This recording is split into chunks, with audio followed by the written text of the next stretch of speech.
just gotta check a couple things.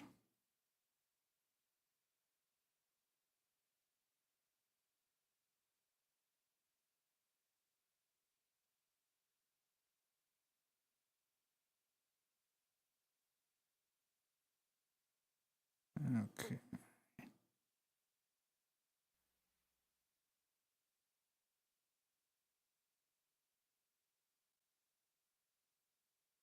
Mm-hmm.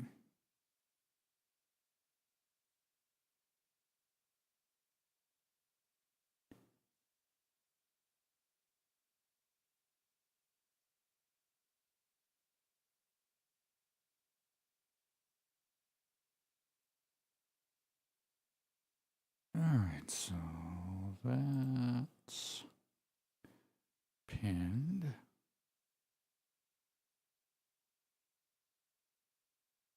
Oh, I gotta get used to this noise gate on this mic, otherwise it's gonna be like really bad in here. But I don't know, I guess I just got a theme of doing the best I can with what I've got here. I mean, you're probably hearing the fridge in the other room, you might hear the radiator going off, but whatever. Oh.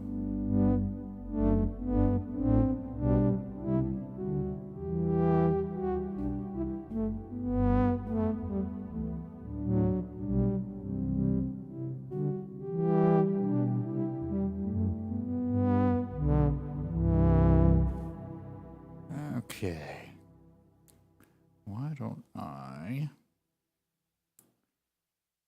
Okay, why don't I fire up... Yeah, we'll fire up Studio One.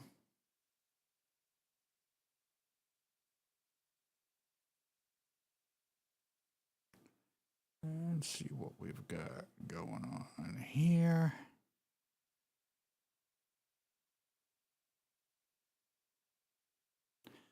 Also, I'm trying a new camera angle too. I used to have it sitting on my monitor, but I kind of want to be able to have you guys see all this stuff. Not that it's really impressive or anything. But like if I'm working in here, it'd be nice for the viewers to kind of see, you know, what I'm doing. I can kind of explain what I'm doing, all that stuff. Let me see here. I'm gonna open a new session in Studio One. Now, what I want to do is, I don't want to go into picture-in-picture yet, but I do want to edit it.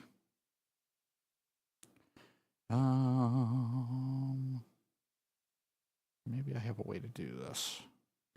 If I share screen, share Studio One, and do that.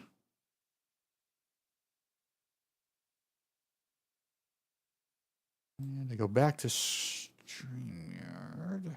Can I? Oh, beautiful. I like it. There's my mouse. It would be really cool to be able to take that camera and put it up in the top, but nah. I'm just playing around with it for now. Alright, so sharing screen. Alright, I need to hide that little dialog box. Yes, I know you're... Okay, there we go.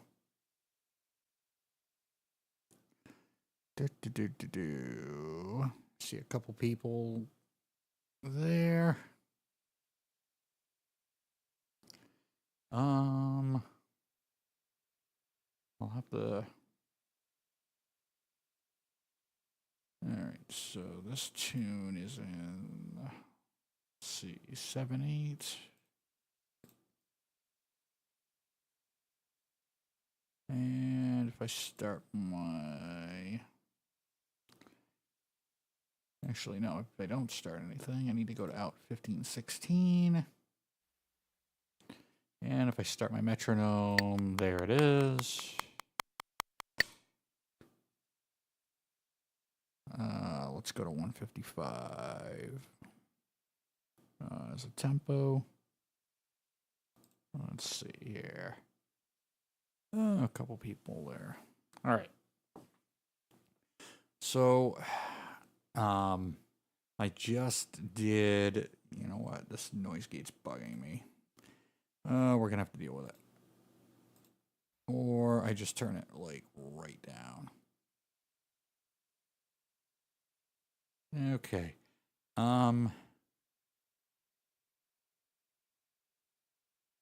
What was I saying? I don't remember. Oh, I know what I was saying. So I just got done doing, the demo and review of of this guy here, the MX61, and part of the demo was doing some sequencing with it with my QX3, and I had this idea. I kind of got a little inspired by it, and want to work on it a little bit. And see if I can get anything. See if I can get anything out of it. Probably can, but okay.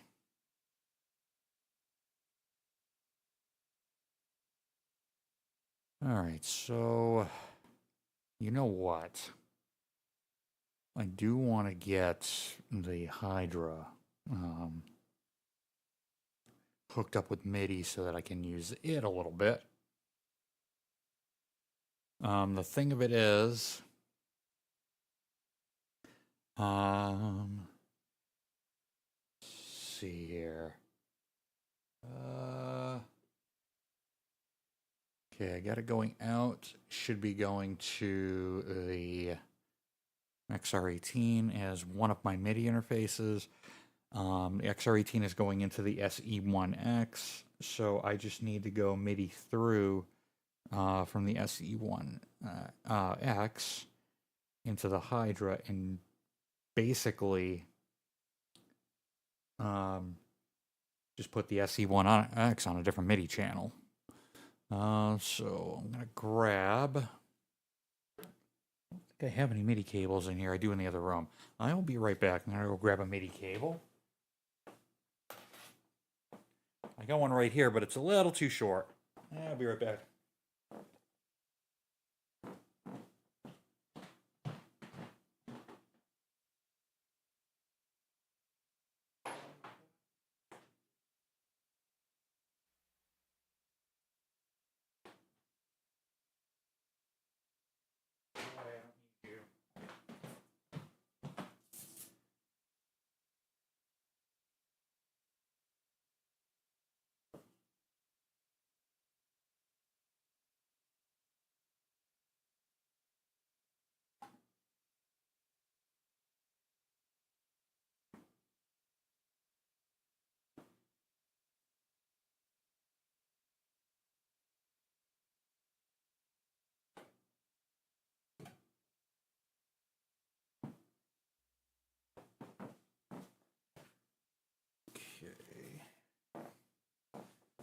All right, that takes care of that.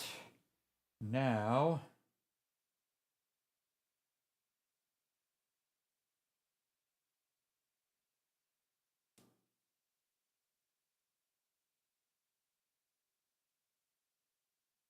all right, there's the MIDI channel. If I just set that to 2, and then let me see.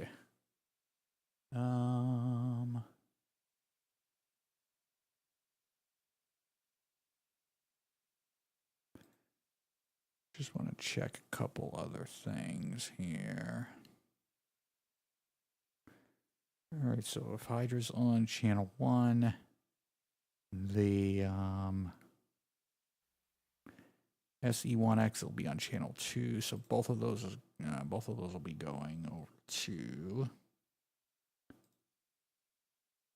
Both of those would be going over to channel 3. So that should be good. Where's StreamYard? There you are. There's my lovely StreamYard.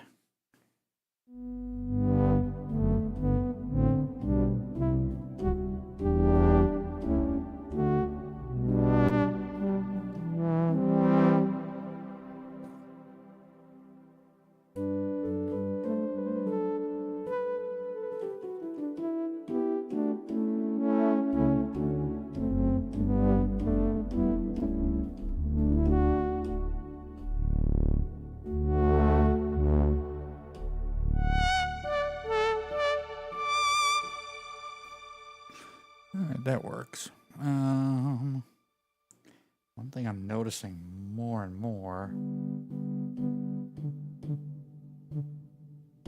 that keyboard on the Hydra Deluxe is a little bit clacky, and I don't know why. I don't know if it's always been like that or what, but okay. So as an experiment, if I add an instrument track, go to the XR18 MIDI out, and go to channel 2.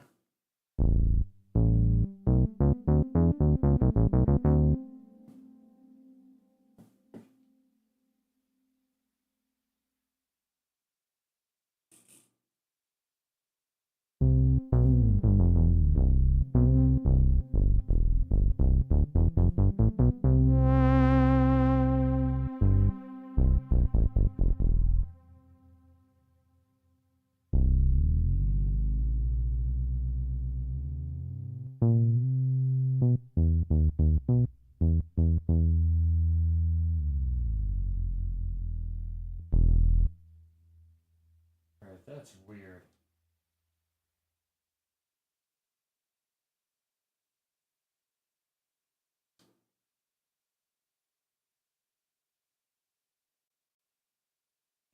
Oh, there's a transpose.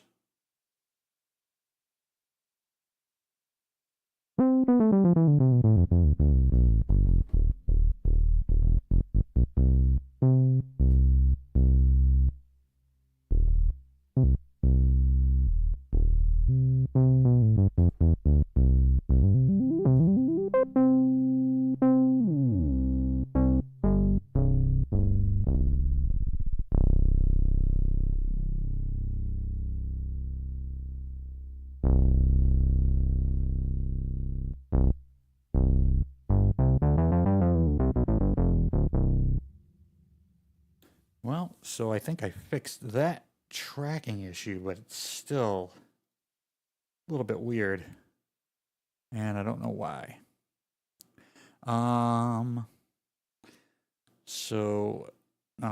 The SE1X has a transpose mode where you can either set it to low, medium, or high. And if you set it to high, I can now start tracking like at the bottom of the Hydra, where I was trying to do it a couple days ago when I was doing the review of that. So did not realize that. Oh well. All right, so okay, now I need to go into the system settings on the Hydra and turn the local off.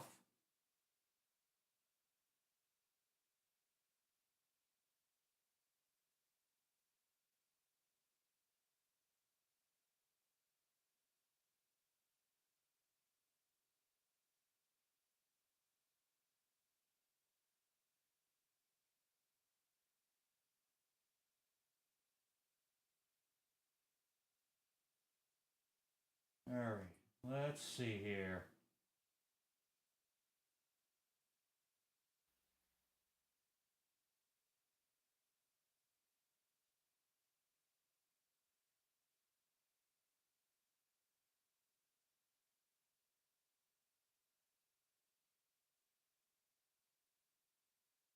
All right, local is off. So now if I go back to channel 1, I should be getting the Hydra.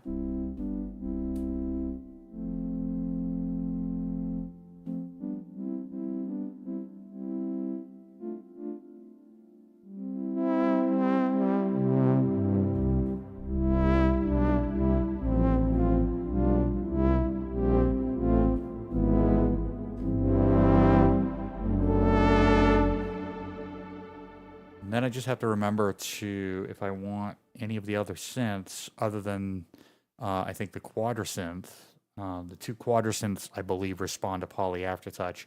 If I want aftertouch, if I want to trigger any aftertouch on anything else, I have to set the aftertouch to mono. All right. So I've got that.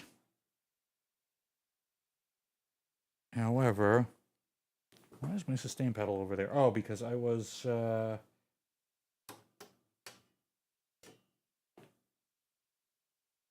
because I was using it for the MX61 review.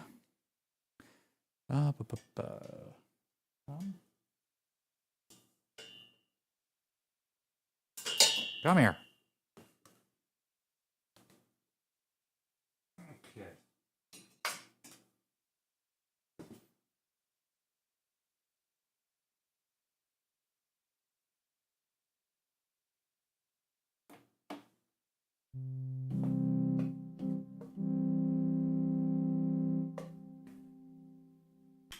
Okay, pedals backwards, no matter. All you gotta do is turn it off, turn it back on. Done. Quick fix. Okay. And then I gotta wait for this bad boy to start back up again.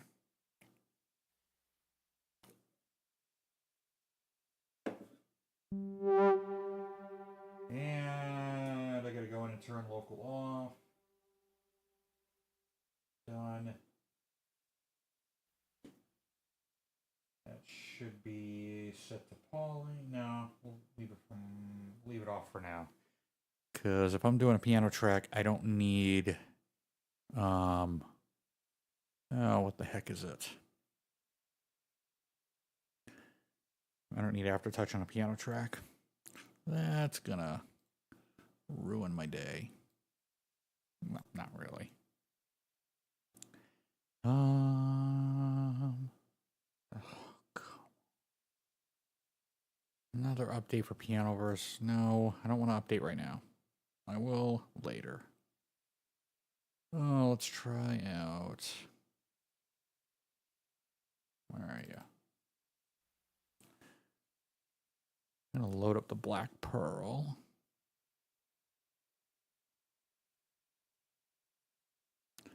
So I just added Pianoverse. You're not gonna be able to really see it because I'll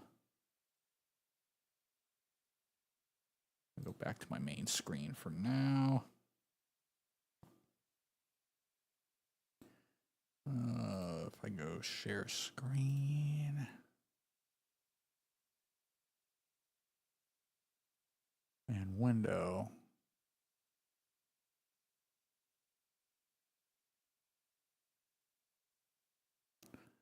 Okay.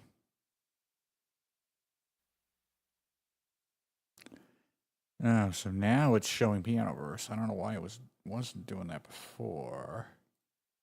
Odd. Now what happens if I close out of it?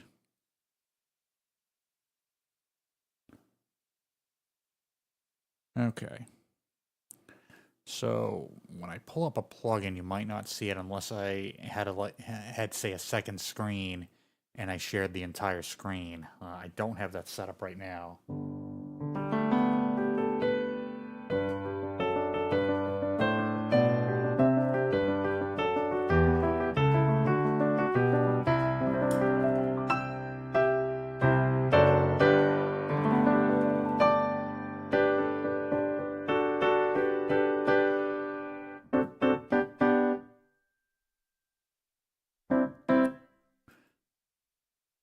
Very nice piano. I like that.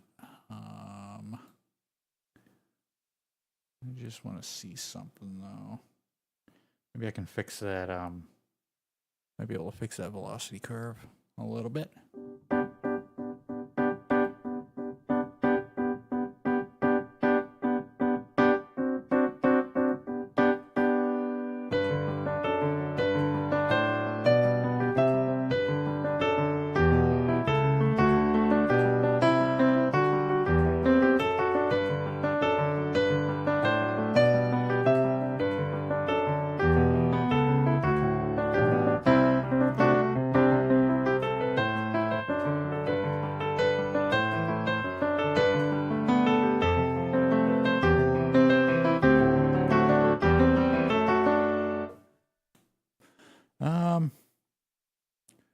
I think it sounds good. I think I want something a little more synthetic than that.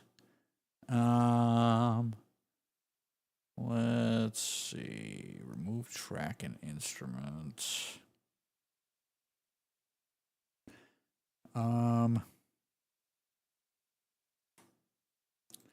It's kind of cool, but I think I want to go with something a little bit more synthetic than that. So that's the MX61. I'm gonna grab.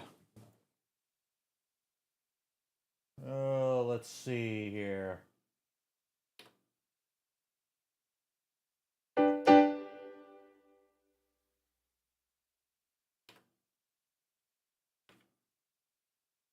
I think I want to grab that. There's an 80s layer that I really.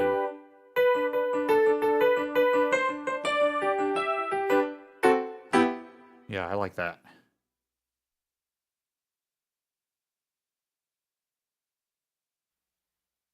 Okay, yeah, I do like that. All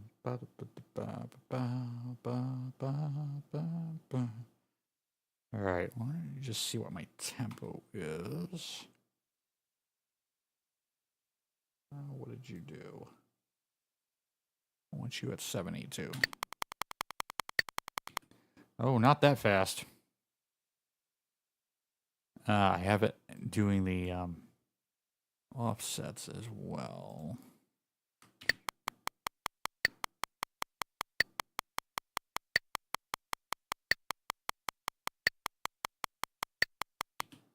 Okay. Let's try 160.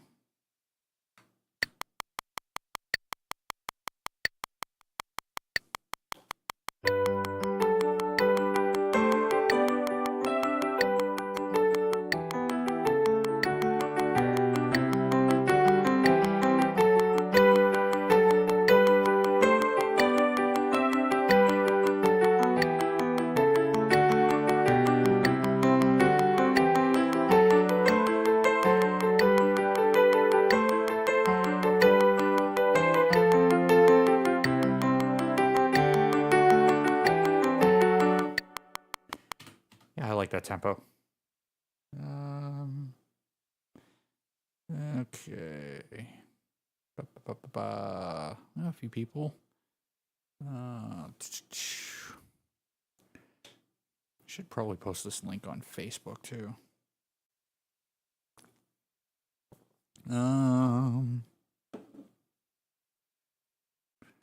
Okay.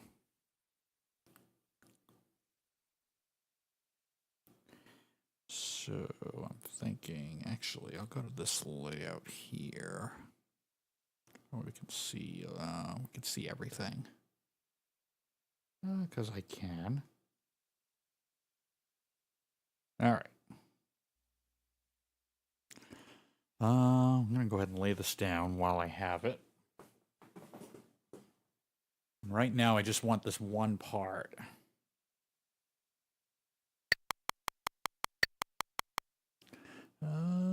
Let's put input quantize on.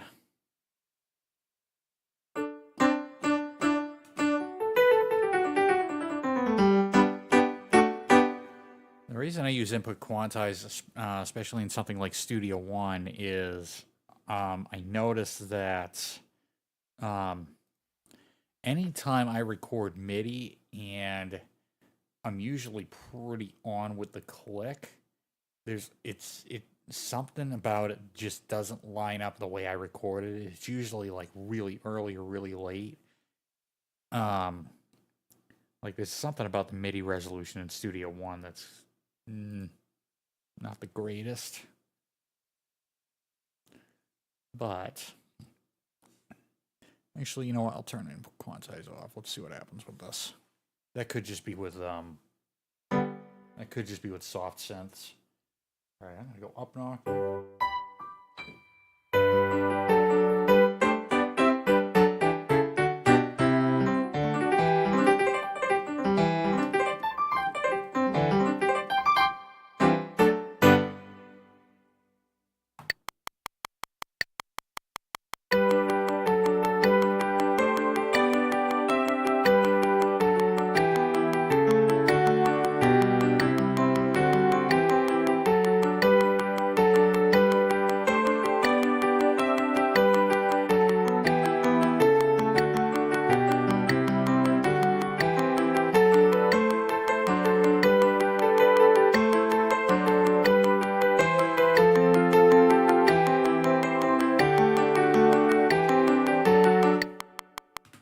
Nice. Let's see how Studio One does with reproducing that.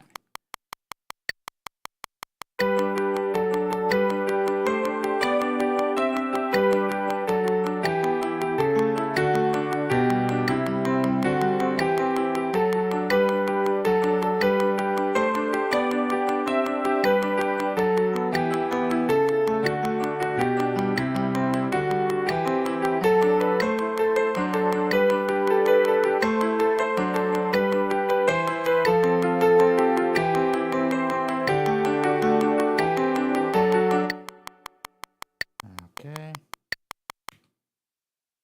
We're quantizing it. Not a big.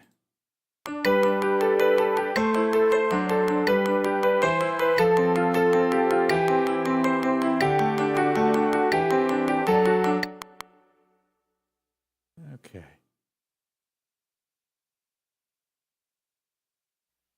Ba-ba-ba. Eighth notes. Apply.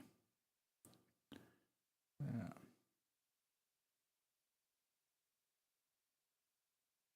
Okay. Ba-ba-ba. All right, you need to go away.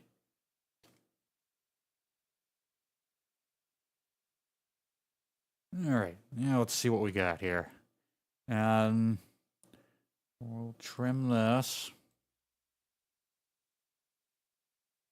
Bring it back to like measure 2.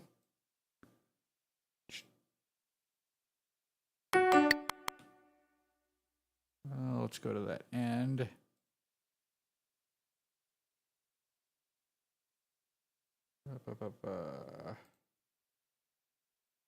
There we go. Let's go to the end. And let's see where we are.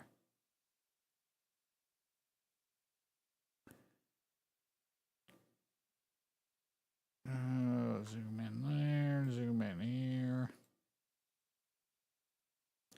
I'm doing this because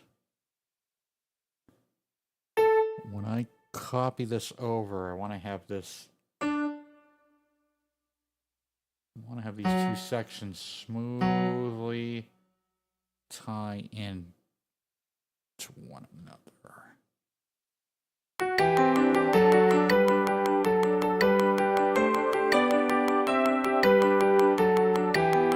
I like it.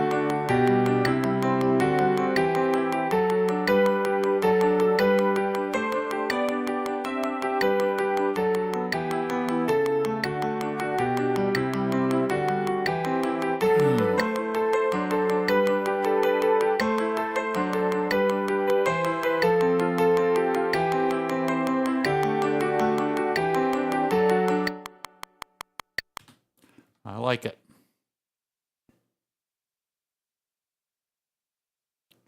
Okay, so there's that. I'm going to go ahead and quickly dial in. Come here. StreamYard and then Studio One off of one monitor. Probably not the smartest idea, but I don't have a second monitor set up. Waiting on... I either would like to get a bigger desk, or I'd like to figure out a way, because I've got this 32-inch Dell in front of me. It would be nice to get my 43-inch like mounted above it in some way, so I could put StreamYard on one of the monitors. All right, add instrument track.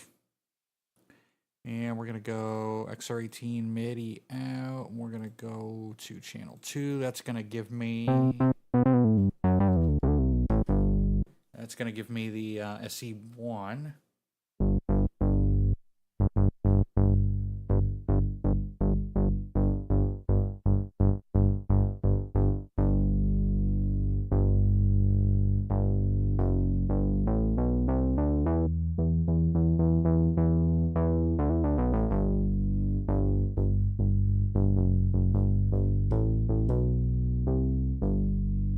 A little too much snap.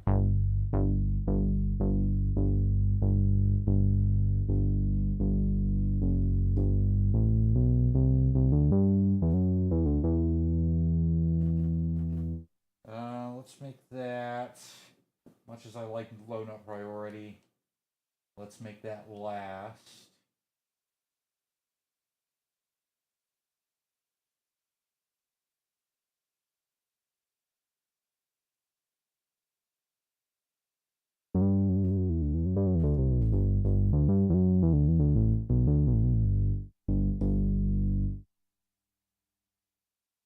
And we'll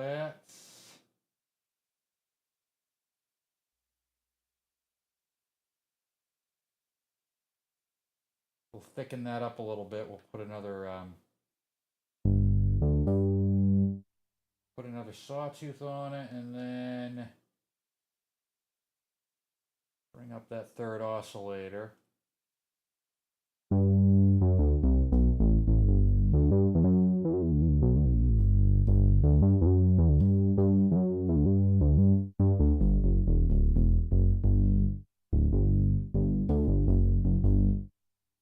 Okay, I like that.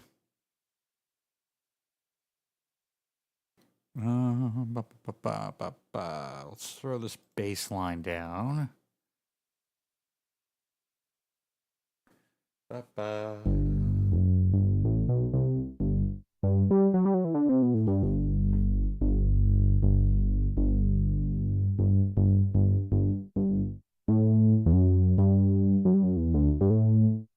So I'm actually going to start at about halfway through the first part, and then when it goes to the A minor, come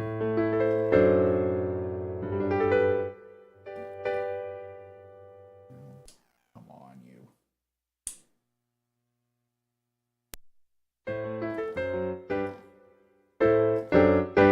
When it goes to that section, I'm thinking that's where I'm going to start. I'm going to drop the bass in. Let's see what happens with that. So anybody that's tuning in, I'm just kind of hanging out here. I've got the StreamYard link in the comment, in the chat. If anybody wanted to pop in and chat, we could do that. But I'm working on this idea that I had earlier when I was doing the review of the MX61, which should be up on my channel. And I was demonstrating the sequencing with my QX3.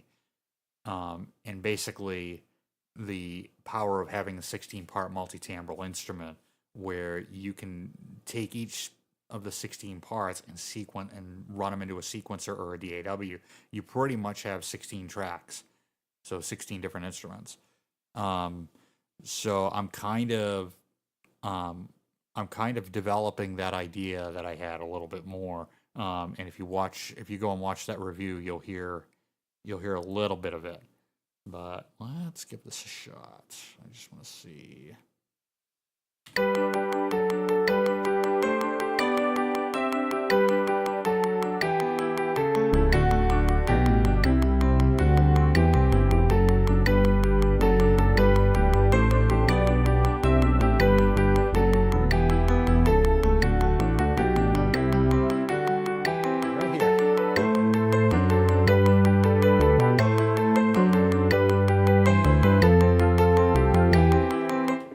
so I missed a little bit of a thing there.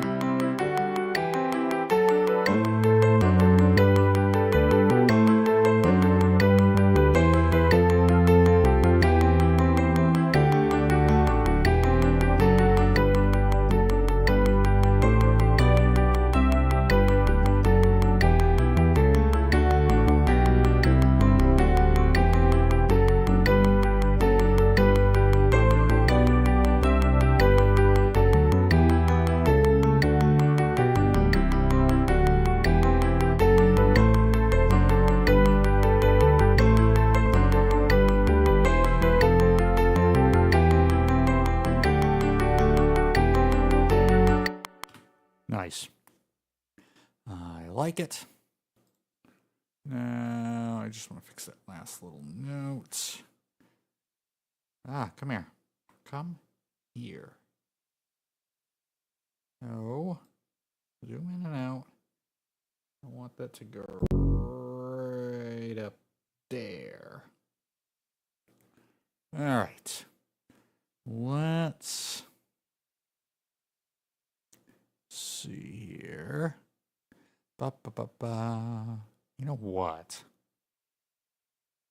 Had a thought. Should I put this in Facebook? Yeah, probably. Yeah, why not? So if actually I can go and view it on YouTube because I don't know. Okay, view on YouTube.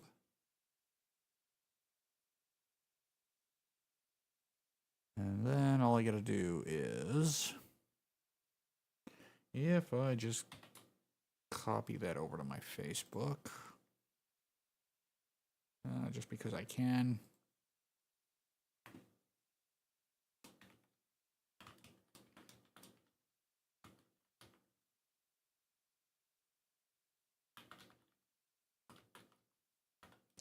And bang. And there we go. And it should be posted there. Nice. So maybe, I don't know, we'll get people to come over. All right. So let's go back to Studio One. Where are you? There you are. Now let's check this out. I'm gonna...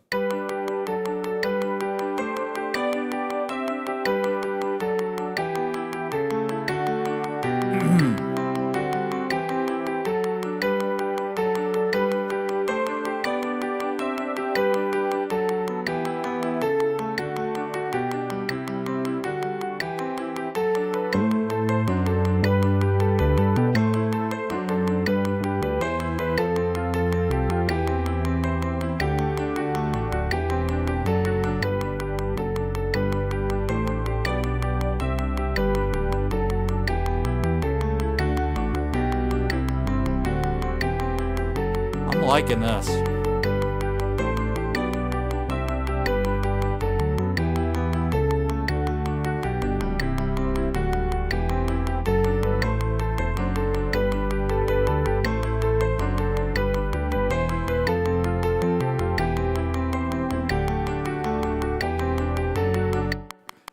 Yeah, I like that. I think what we're gonna do is turn that click off. So if I come out of, let me play around a little bit here. I'm coming out of the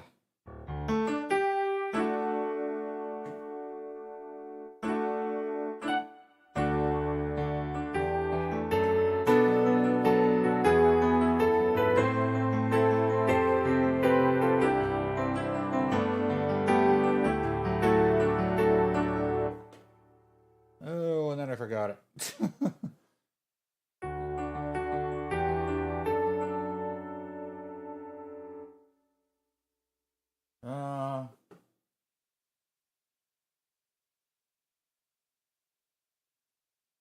Now you're going to get to see me improv a bunch of stuff and see what I come up with.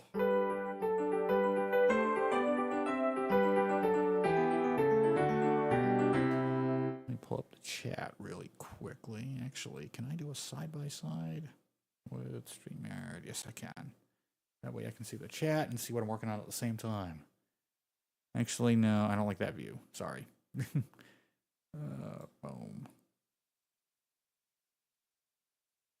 All right, there we go. That's better. Okay.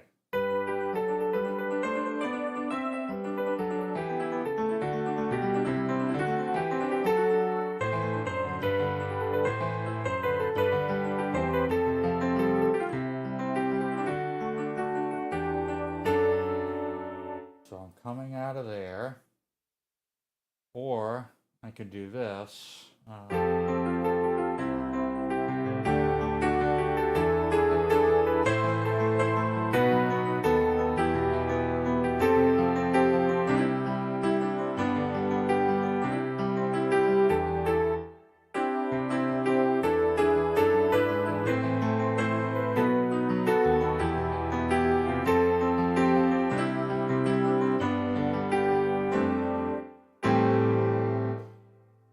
I kind of like that. How do I want to come into it, though? Let's see.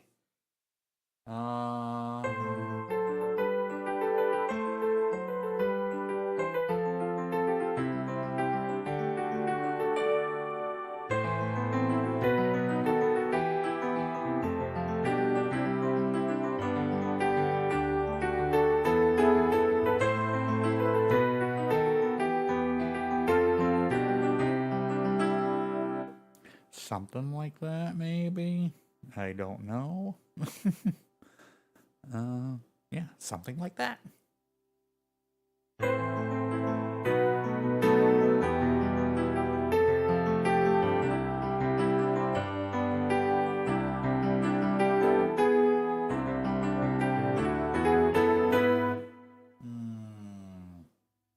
Yeah, because I want to go into that a second time, but keep the first half and do something with the second half of it.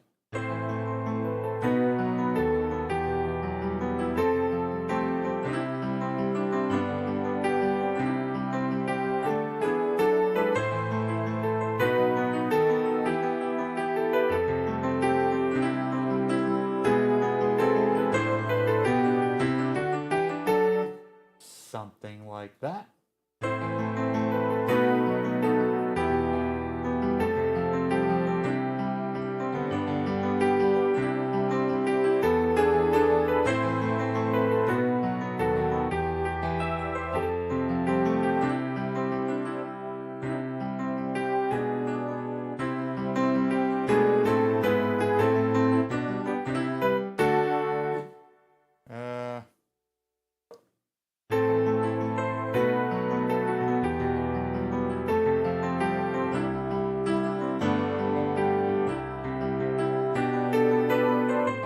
Yeah, I don't know if I want to do...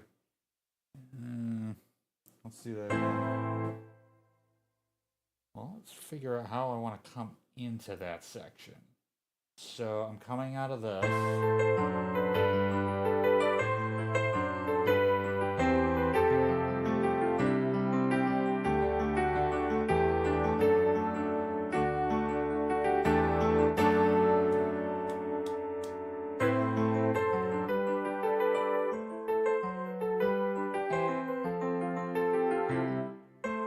Oh, I just played that. Wait a minute. What am I doing?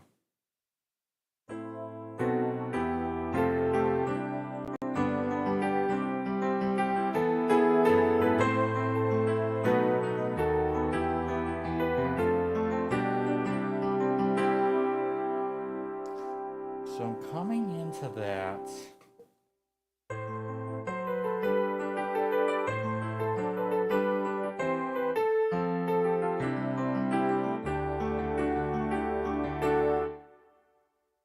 So I have another idea. That becomes a bridge, almost like a C, almost like a part C. And I just go to it once and come up with a new B part, and I've got kind of something.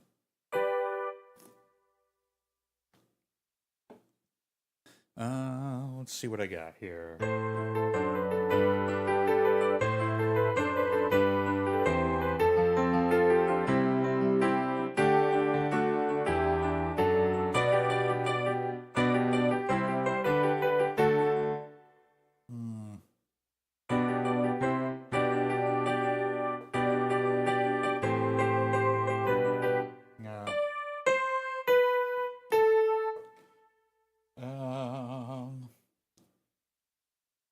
think so. It almost sounds like something else that already exists, but it's a starting point.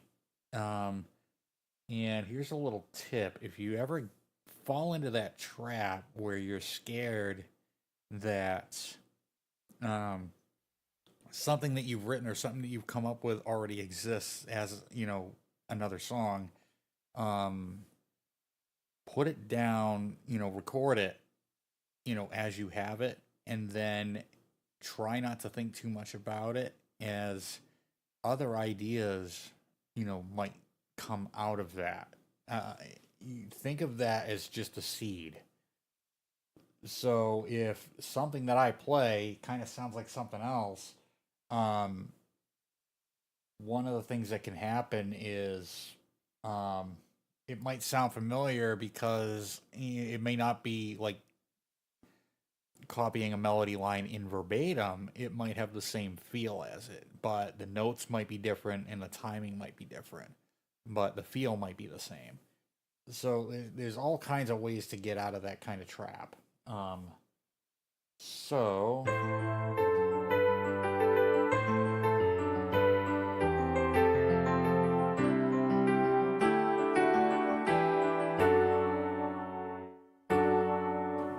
okay, so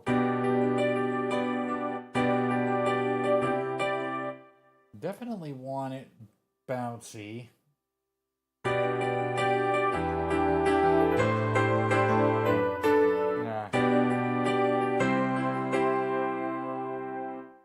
So I'm going 1-4-6-5. I don't want to do that. I want to do something different.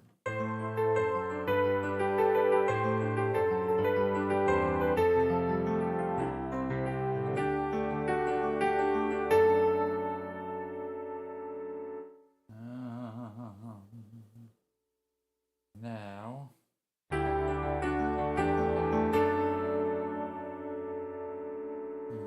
I could go there. And then I could go there. Almost like another lead in.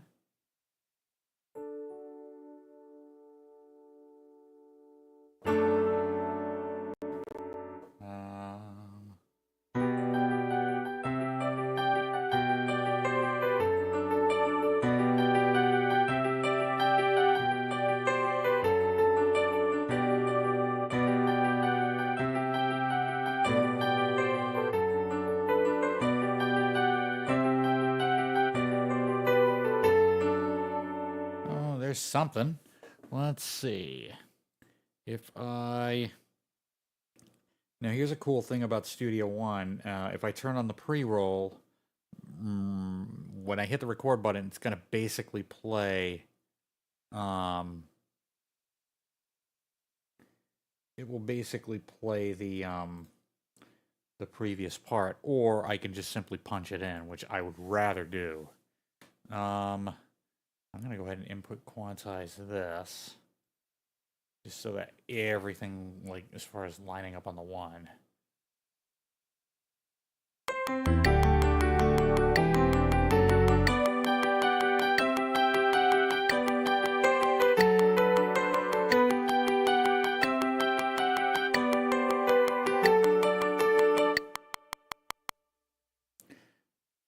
Cool. I like that. I'm not going to keep that. I want to try it again and see if anything else happens. So, same spot.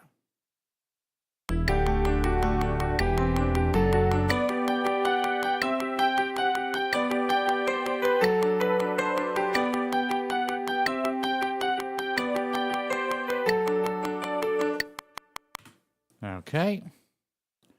All right, that I like.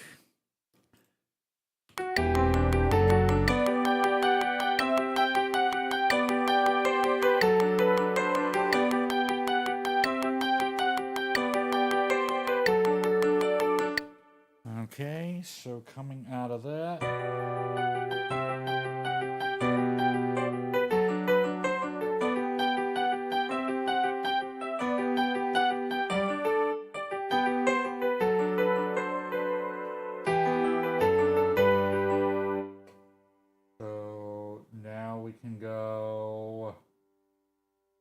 out of that.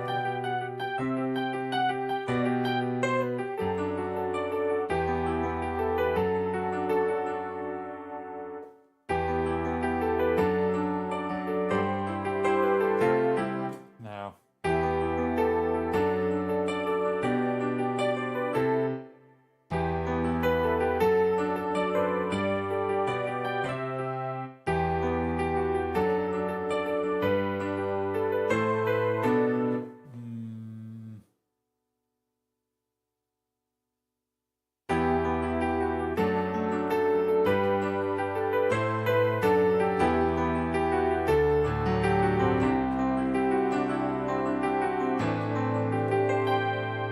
and then go back into the first part. And the other thing too is, this can also be, let me see. I'm gonna go into a little bit of theory here. This can also take the form of what is known as a rondo, which means I've got an A form, an A part, and then, which is this. And then this is the B part.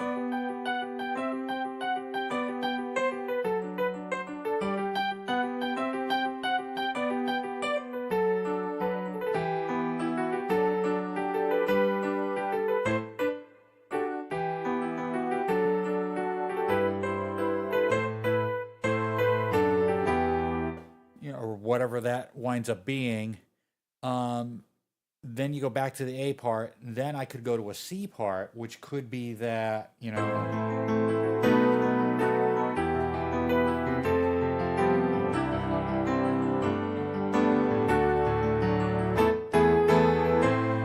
which could be that. There's so many different directions that I can go with this. I don't really. I'm really all about experimenting and trying different things and seeing what works and what my musical ear likes. I've when I write a song with vocals, there are some things that I follow. Like I like the verse chorus, or typical verse chorus structure. Which if you listen to my contemporary Christian stuff that I have out. Most of it follows that pattern. And it's what I'm used to doing. That's kind of like the lane that I've gone down with writing for that. When I'm doing instrumental stuff, I don't really follow too much of a formula as far as the structure of the piece of music. Whatever comes out. So there's so many different ways that I could approach this. I like that,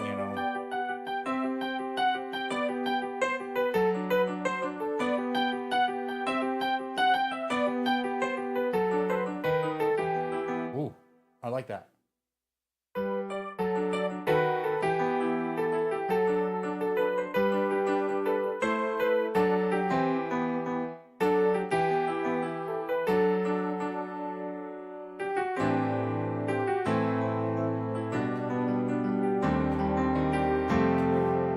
And I like that too. I love those kinds of chord changes there.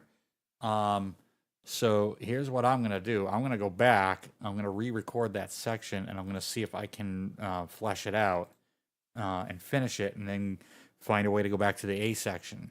So I'm gonna start 2 bars early.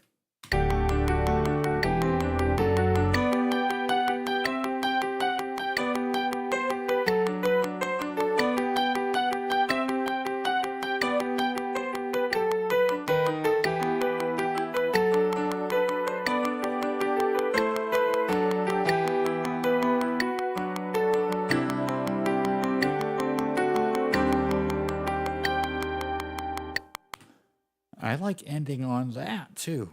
I'm gonna try it one more time.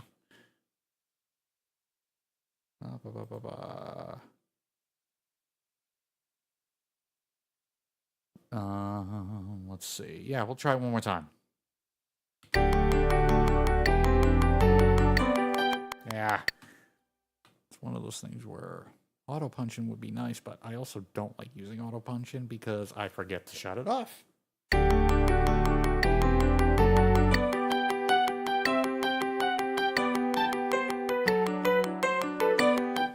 Yeah, a little sloppy. I could be better at that.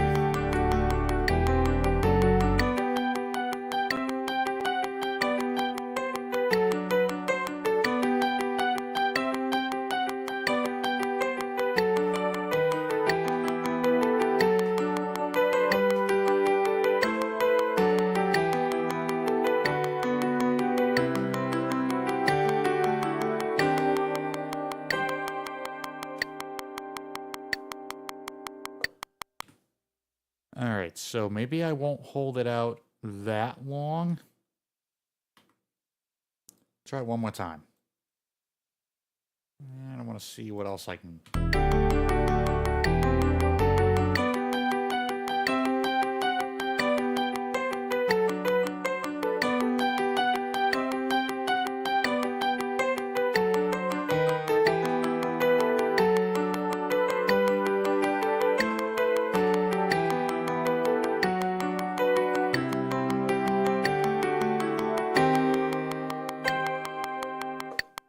So like that, but once again, clean it up a little.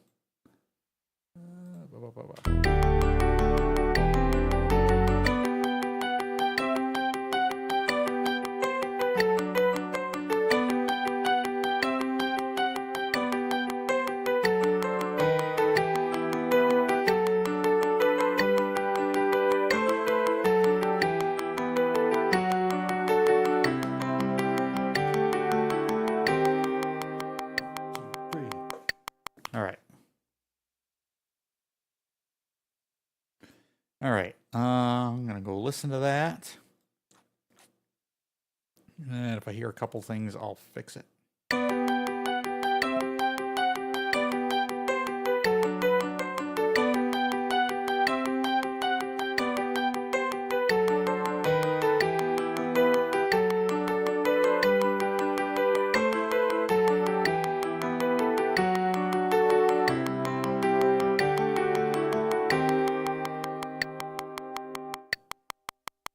Yeah, yeah, Steve, I'm gonna go back to the A part. The bridge, let's see. Doing a halftime in 7 might be difficult.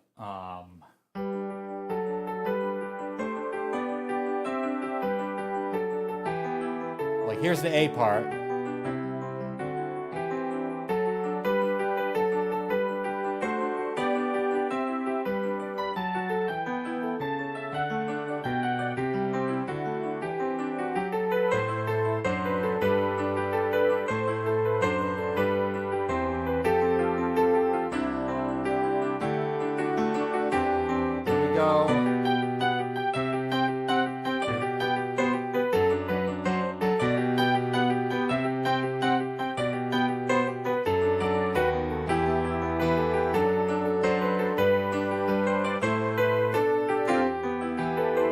Something like that.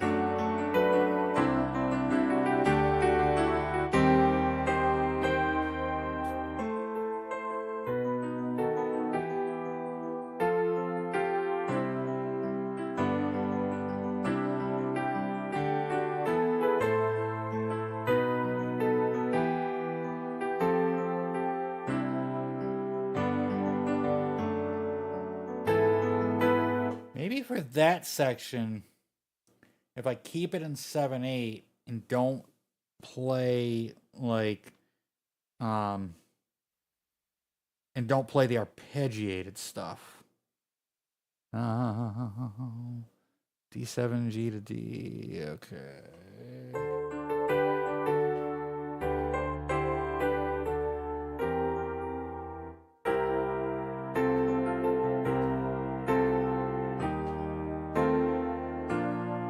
And then E minor 7 flat 5.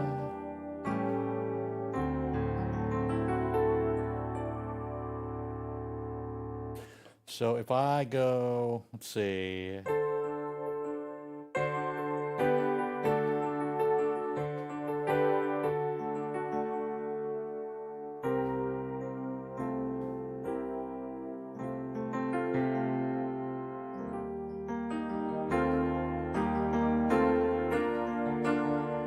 Then E minor 7 flat 5.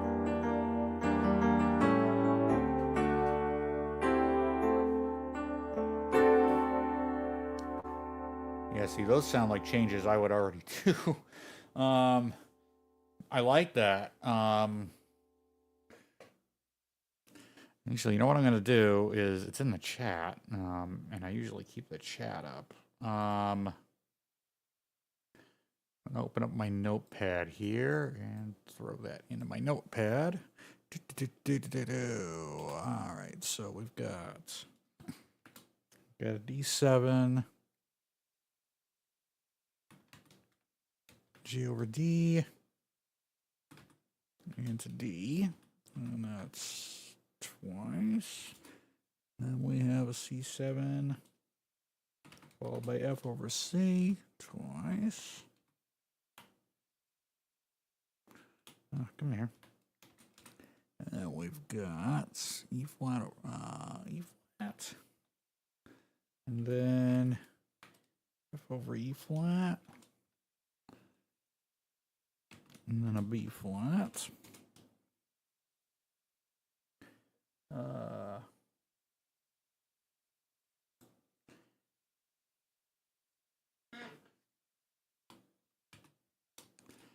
Okay. Yeah, I caught that, fixed that. E flat, F over E flat, B flat, and then we'll go to E minor 7, flat 5, and to an A7, and do a D7. All right, let's see if I can try this.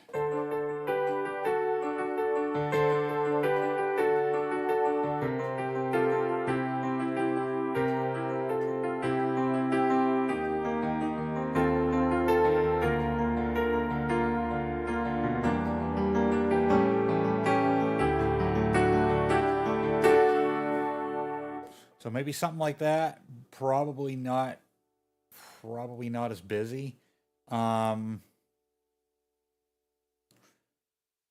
Yeah, probably not as busy, and then I can come back into that, you know.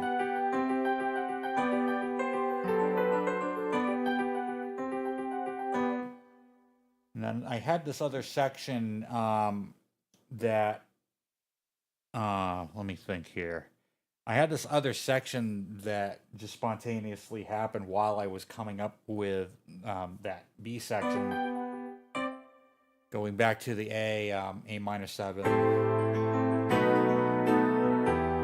So you're basically doing a 2 minor, a 3 7, and then to a 6.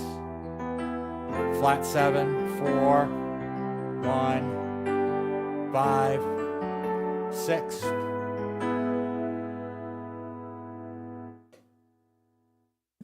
Yeah, oh yeah, those are always when you go into like the relative minor, like for a modal interchange, and you're going up to that, you know, to that minor third, which becomes your 1.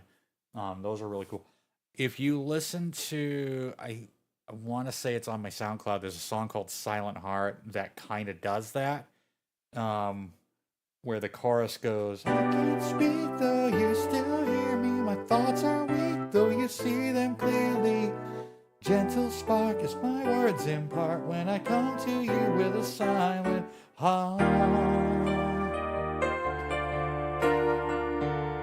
So you think I'm going to the B flat, but then I do this. Drop the octave a little bit. There, here we go. So coming out of that.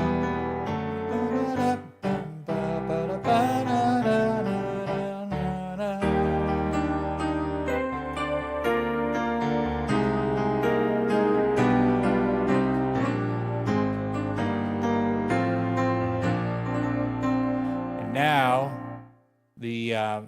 resolution coming back into the chorus.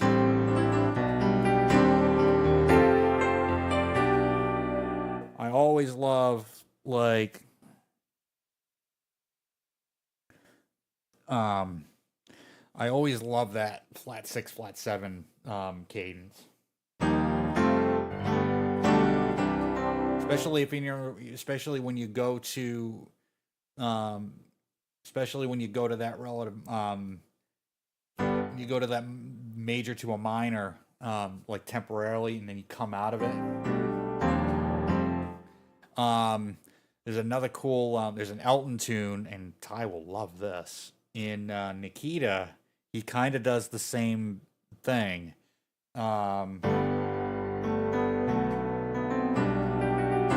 Like during the keyboard solo.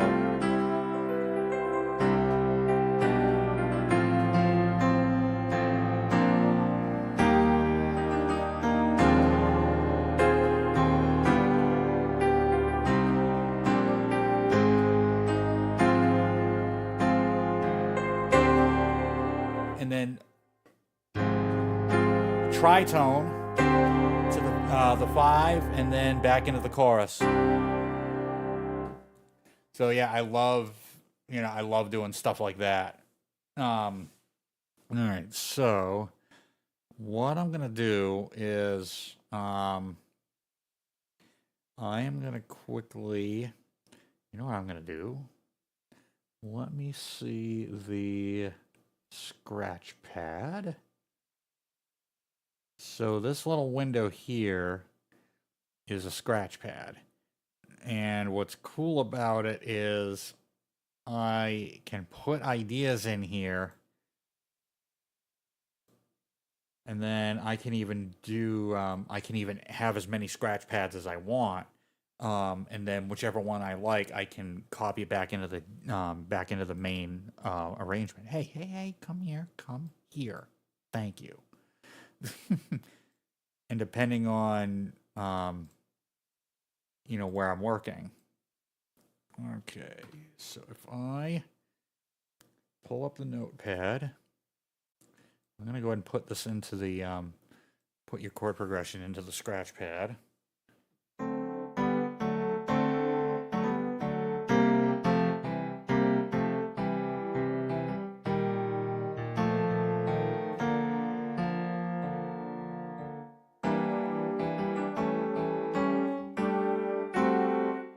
All right, let's give that a shot.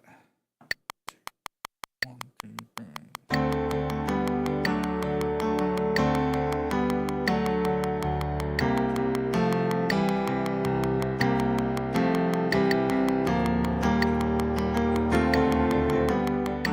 Whoa, hello.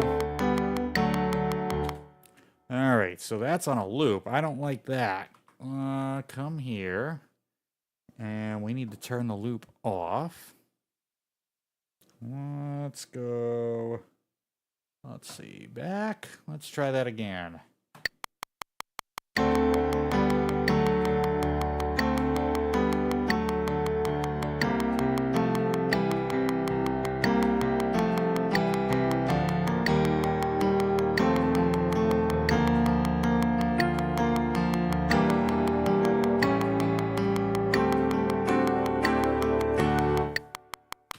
So now that exists. What's cool about it is that exists in that scratch pad. And when I'm ready for it, what I can do is come over to the main arrangement and basically just copy and paste it. What did I just do? Come here. Okay.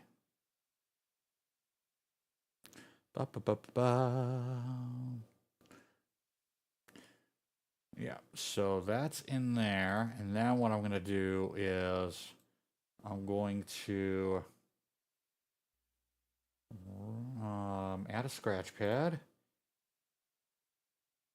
Then I'm going to turn off the loop so it doesn't do that. So it doesn't like automatically. No, come here. There we go. Now I'm going to record that other progression that I had.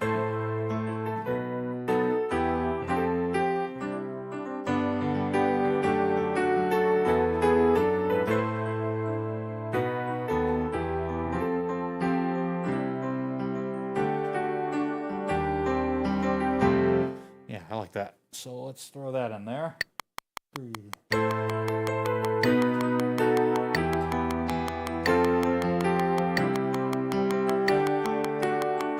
And I messed it up already. Lovely. Not.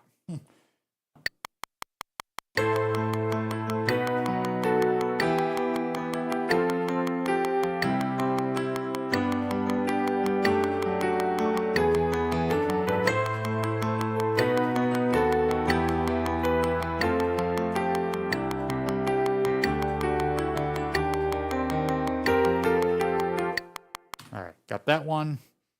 So now I got those two. While I have those two, while I'm thinking about it, what I want to do now is I want to come over here. Actually, what would be a good idea would be to lay that bass track down for the B part.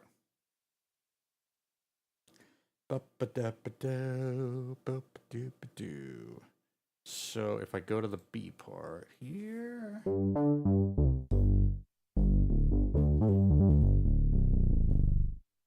All right, so.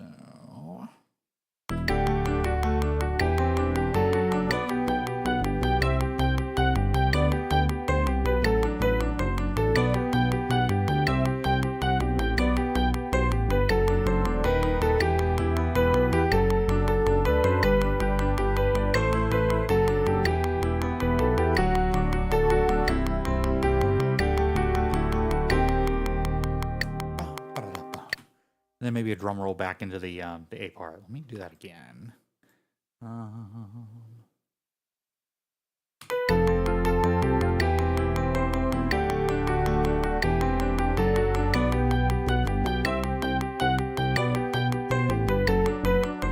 Yeah, I kind of want it a little bit bouncy like that.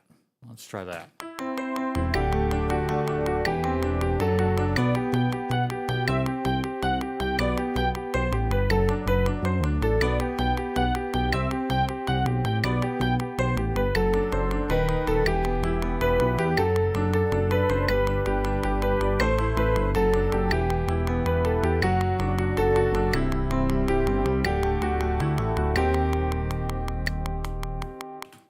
Like that. A little slip up in there. Let's find that and let's eradicate it.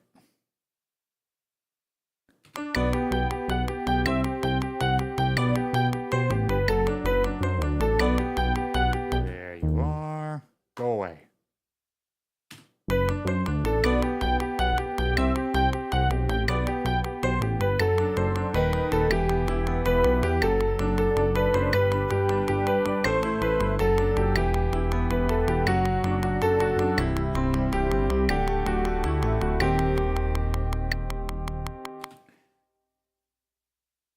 Well, I'll tell you what, in my headphones, this SE1X is deep, like very deep sounding. I mean, after I figured out the range part of it, where it stopped tracking after a little bit, you have to play with the transpose in one of the menu pages in there. Still, the only issue is if you do any filter sweeps, remember that the filter steps in like semitones.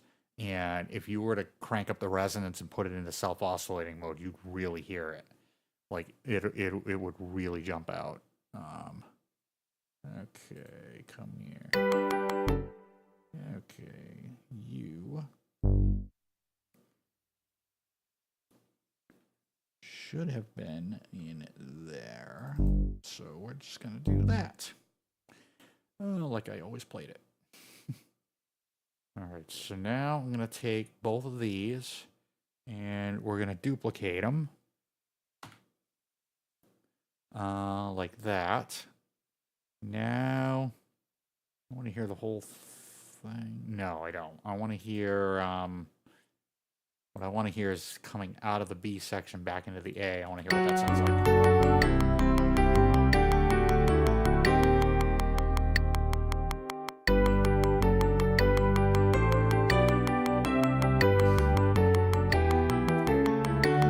percussion like shakers, congas, like that kind of thing. It's a real breezy kind of sounding tune.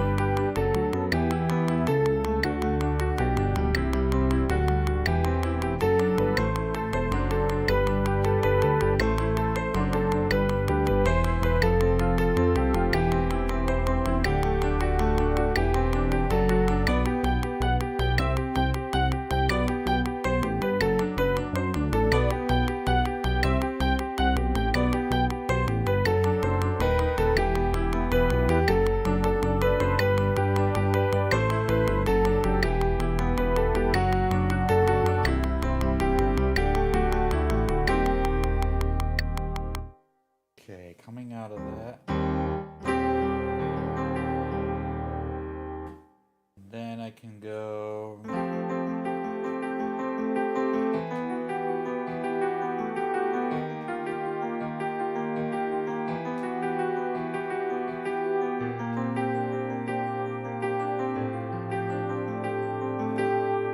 Do something like that because I want to come into. I want to find a way to bring it down the dynamics into this, and then I want to go into that.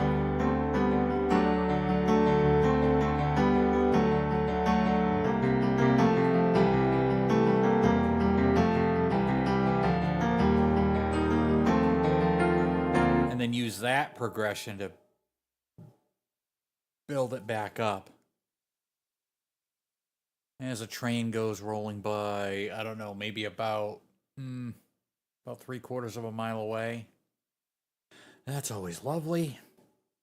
So coming out of this.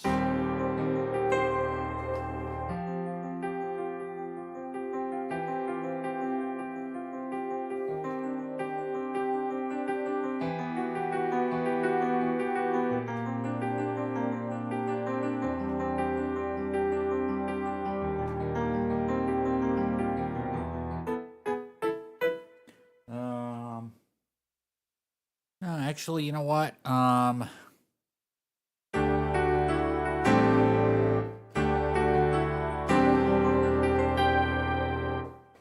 Or I don't need that. Cut that and then go right into this.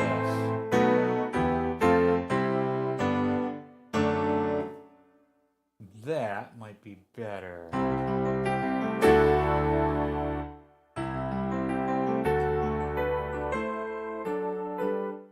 Yeah, I think I like that. So I'm going to change up this bass part a little bit. We're going to get rid of that. Get rid of that.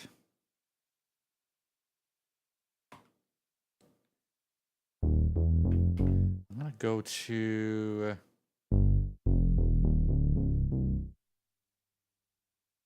Oh, better idea.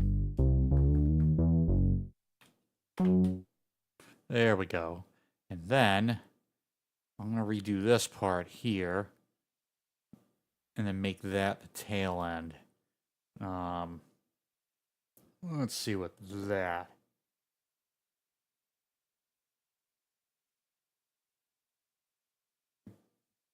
Yeah, half speed 7. That's a tough one because then you're going 1, 2, 3, 4, 5, 6, 7. 1, 2, 3, 4, 5. This kind of 7 feels a lot like a waltz, and Yanni did a lot of stuff. A lot of his earlier stuff is in this 7/8 kind of feel. You know, it kind of feels like a waltz, and I almost want to maintain that throughout the song. Just maybe change dynamics a little bit. It really does have a breezy, kind of motion to it. I'm gonna try this. I need to raise the octave.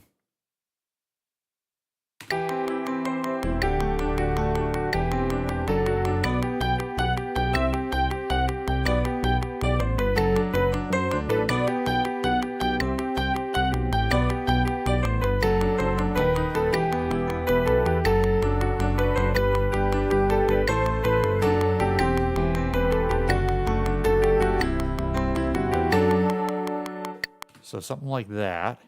I gotta fix that, and I gotta fix that note right there. So I want that to hang out a little bit. Bass is gonna drop out there, and we're gonna come down to that A minor. Ah! Come here.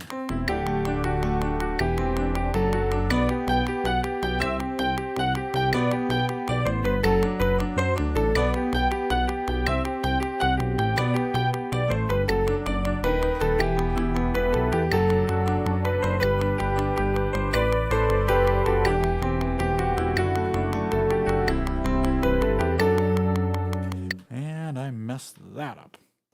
One more time.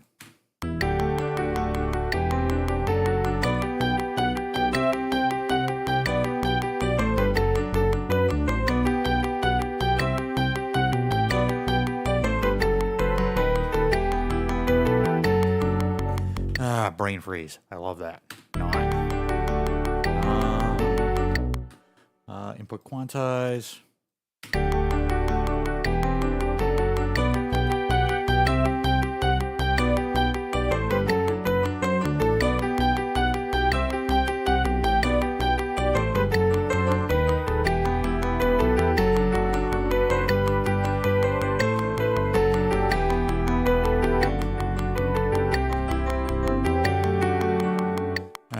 I'm gonna fix that bass line. That F sharp, I want to take it down to a D. And let's try this one more time. It's gonna be stuck in my head.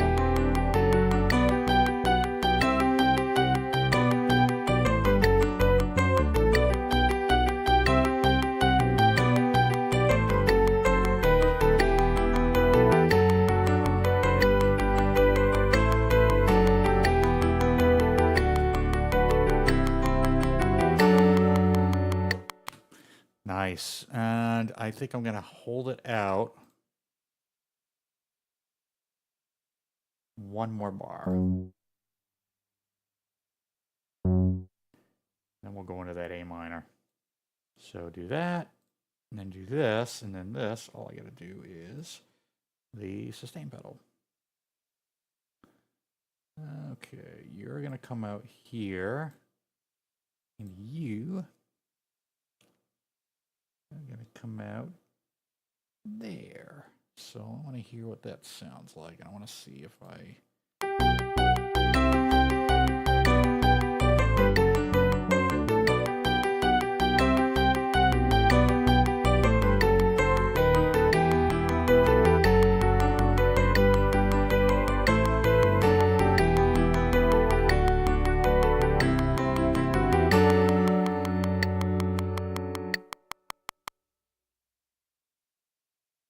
Well, that's funny you mentioned Baker Street, because one of my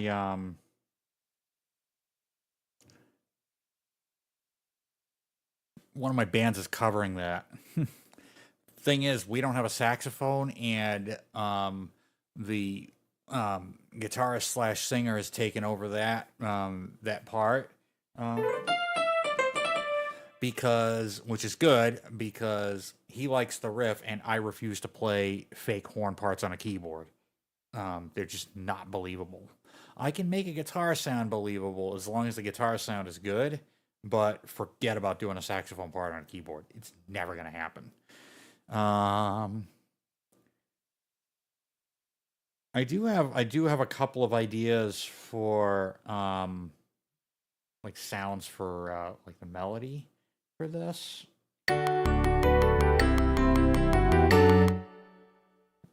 Let me go back, and I want to listen to this one more time, because I think I want to fix...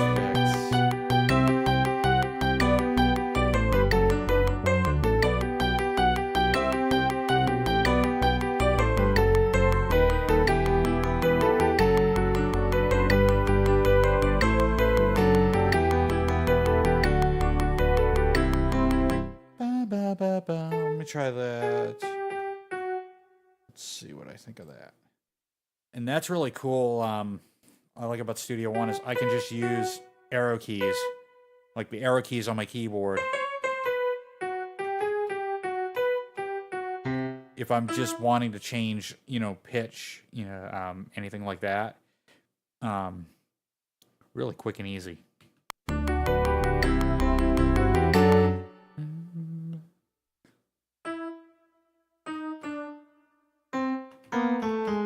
Let's try that. Curious. Go back to velocity.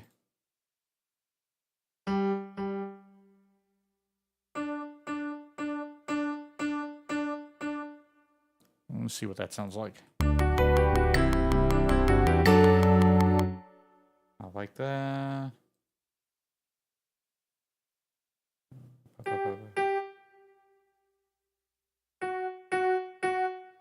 Let's see what I think of that.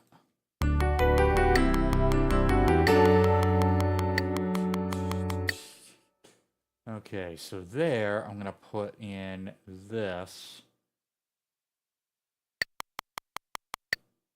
Come here.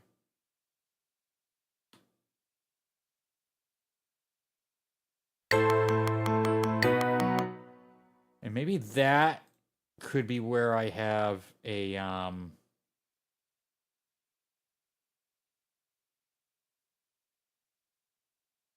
like, I know the sound you're talking about. Maybe that's where I could have that kind of a melody going on.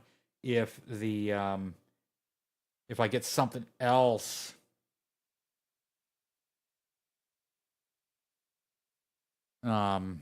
like if I get something else, kind of like that sine lead that you were talking about, playing the piano, maybe with a little bit more attack on it. But yeah, I found, it's funny. Take a break from this for a second and chat.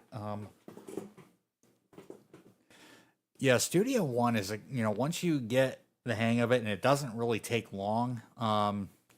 Took me a lot less time to figure this one out than it did to figure out than it did to even try to figure out Reaper. I for some reason I just could not get into it. My thing with a DAW is it should allow you to make music in the most intuitive way possible to be able to quickly get your ideas down.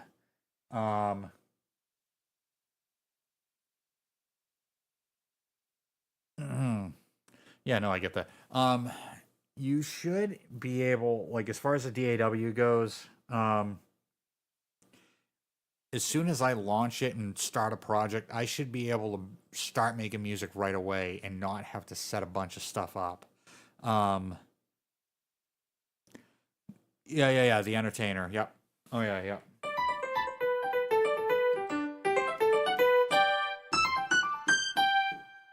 Copyright strike. What was I saying? Oh yeah, about a DAW. Yeah, well, when I first started working with DAWs, it was audio only. Um it was it was Cakewalk Pro Audio 9. Actually, it was Home Studio 8, and then a friend of mine upgraded me to Pro Audio 9. And I wasn't doing anything with MIDI other than like penciling in stuff with the piano roll and using the onboard Windows MIDI driver. And this is like Windows 2000 because I didn't have a MIDI interface or nothing. I did everything like in the box. And that was the only MIDI I did. And then I would just like bounce it over to cassette, like take the audio out of my laptop, into a tape deck, like stereo. And I was just doing audio. But the thing with Cakewalk Pro Audio 9 was it was getting me making music right away, even using just a built-in audio card because, or even a mixer and a built-in audio card. I didn't need to do any real-time monitoring or real-time playing of, VST instruments. But my point is it got me making music right away. So I'd been using Cakewalk for years, and then I went a bunch of years without a computer. I just couldn't afford one, but the time came when I was finally able to get another one in like 2000 2005, 2006, um, I started messing around with, I started playing with Sonar, another Cakewalk product, and for some reason I couldn't wrap my head around it. It was like a far different environment than Pro Audio 9 was. Then I discovered Reason, and mind you, I didn't have any audio capabilities, but the thing with Reason is I could easily just start making music right away, by just grabbing a preset and dragging it into the rack, um, and having the sequencer right over here. Oh, I want to play around with this. I want to just quickly record it.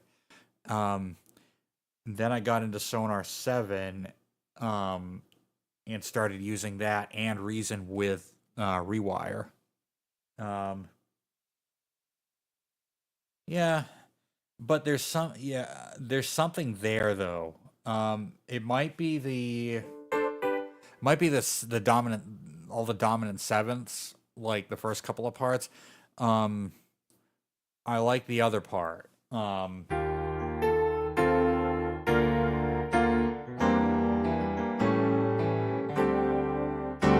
I think there's something there. It'll just be a matter of me playing with it. Um, but yeah, anyway, when I uh, oh yeah, end track, yep. Mm. Yeah, that's the thing. When a DAW changes like the interface a lot, uh it really messes with you. And it messes with the way that I use the things that you're used to, and then it's almost like you're learning another DAW. Um and then anyway, yeah, I got back into Sonar with 7 and then with 8. And then when they went to, I think, Sonar Platinum, I rediscovered it again, and I'm like, okay, they've kind of changed things up a little bit to the point where okay, I can easily drag in soft synths and things like that, and then incorporate them. But as soon as 64-bit came into the picture, bye bye went, Rewire and thus Reason. Um, and then, so I was using Sonar, pretty much exclusively, other than maybe the couple of times that I've had MacBooks in the past and I was playing around with Logic. I did like Logic, in that um, it got you making music pretty quickly. The problem is, I wasn't a fan of Mac. Um, I'm still not, but I have one in case I need it. The thing I do like about their laptops is they're much more solid and sturdy than a PC laptop. Anyway, I digress. I did like Logic because it got you making music quicker, but the collaboration process was easy because everything was contained in one session file, and you could zip that session file over to somebody else with like WeTransfer or you send it back in the day, or Dropbox, and they could open it up as long as they had the matching plugins. Um, mm. But but I was using Cakewalk on PC almost exclusively, as well as Reason, because there's some stuff in Reason that I really like. I do like the workflow. There was just some things in Cakewalk as far as mixing, and when you get into things like parallel compressing, like a drum kit, where it's so much easier to do it in a normal DAW than it is with Reason. Um, Now, I was using Cakewalk for a while, Sonar Platinum, until BandLab took it over, and then it became a free DAW. Um, I still have that version of it on here in case I need to open up an old project, but I rarely work in there anymore, because how much longer is that free going to last? Because they're revamping it again.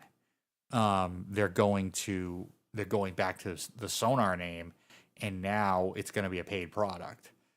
Granted, the free version is still around; you can still get it, but how much longer is that going to be supported? So um, I made the decision to go to try PreSonus, and originally it was the Sphere subscription. Now I know how we all feel about subscriptions. A lot of people don't like them. They'd rather own the product. For me and for my budget, I just can't afford to buy something outright. Like I can't afford to buy Studio One Pro. It's like a $500 plugin or $500 DAW, excuse me. I just don't have that kind of income. Like um, I'm on disability because of my and I have no problem talking about this because I think it's important for people to be aware of autism spectrum disorder um, and being able to work with somebody's capabilities rather than programming them to be something that they're not. Like I'm not a custodian, I'm not a dishwasher, I'm not a cook or anything. I mean, I can barely make fries in a I can barely make fries in an air fryer. I can, but yeah, I agree with that, Steve. So anyway, the nice thing about a subscription is somebody like me can afford $15 a month, and if it's in depending on whether or not it's worth it, like how much am I using it, and what does that subscription come with? For example, Studio One Plus, I think they renamed it again, um, comes with everything. Comes with Studio One Pro, comes with all the sample packs, all the loop packs. It comes with all the software. It even comes with Notion, which is PreSonus's notation software. Used to be owned by somebody else. I can't remember. And I use that quite a bit for notating stuff that I need for either teaching piano lessons here at the school, or taking my own notes of something that I'm learning where I need to have it. So that $15 a month really is, that service is getting used a lot, and I use a lot of subscription stuff. Um, but the nice thing is I use a monthly subscription, so I can temporarily stop something like that I might not be using frequently if I'm, a little short on my budget, and then start it back up again when I'm ready. Like I had to stop East West for a month back in I think September or whatever, and then I was able to pick back up right where I left off. So if I'm not using something for a while, I can just disable it or cancel it for a while. Um, anyway, uh, yeah, Audacity is very very simple. And oh yeah, yeah, that's a valid way to yeah, that's a valid way to record. Everything in hardware. I can do that. I do have. I mean, I do have the QX3 sequencer. The only thing I don't have that I'd probably want to get is probably the Tascam like 32 track hard disk recorder. If I was gonna go hardware, the thing is though is I like the immediacy and the intuitiveness of using a DAW. Um, and again, as long as you know what you're doing, and that's the thing I like about Studio One is it is really simple to use. It's deep, but you know it's only as deep as you want to go. So like this was the first time I've broken out the scratch pad feature, and trying it, and I really actually like it. Um, because I can put something in and jot something down in there. Um, over on this side here, I can put something into this little area and not affect the main project that I'm working on. Be it um, a complete section, or like I could be working out the B section over here on the scratch pad, and then once I'm done with it, I can copy the whole thing and drop it into the main arrangement. It's really, really intuitive and you know it's easy to use. The other cool thing is they make it easy to migrate. Um, they make it easy to migrate from another DAW if you wanted to try something different because you can change the key bindings to say another DAWs because they've got templates pre-installed in Studio One. Say if you're coming from, let's say if you're coming from Cubase, you can load up the Cubase key commands and you know use those until you decide, oh, I think I want to try Studio Ones. I did that with Cakewalk, and I was so and it kind of felt strange to be using Cakewalk's shortcuts with Studio One. So I went back to the default shortcuts, and I found myself like flying around it pretty well with the ones that I'm using. Um, like for example, if I wanted to, let me do something here. I'm gonna create another scratch pad. I just want to try something real quick, and I'll do a demo here. So here's my scratch pad. I'm gonna turn this off. I'm just gonna do a quick little pattern here. Input quantize is on.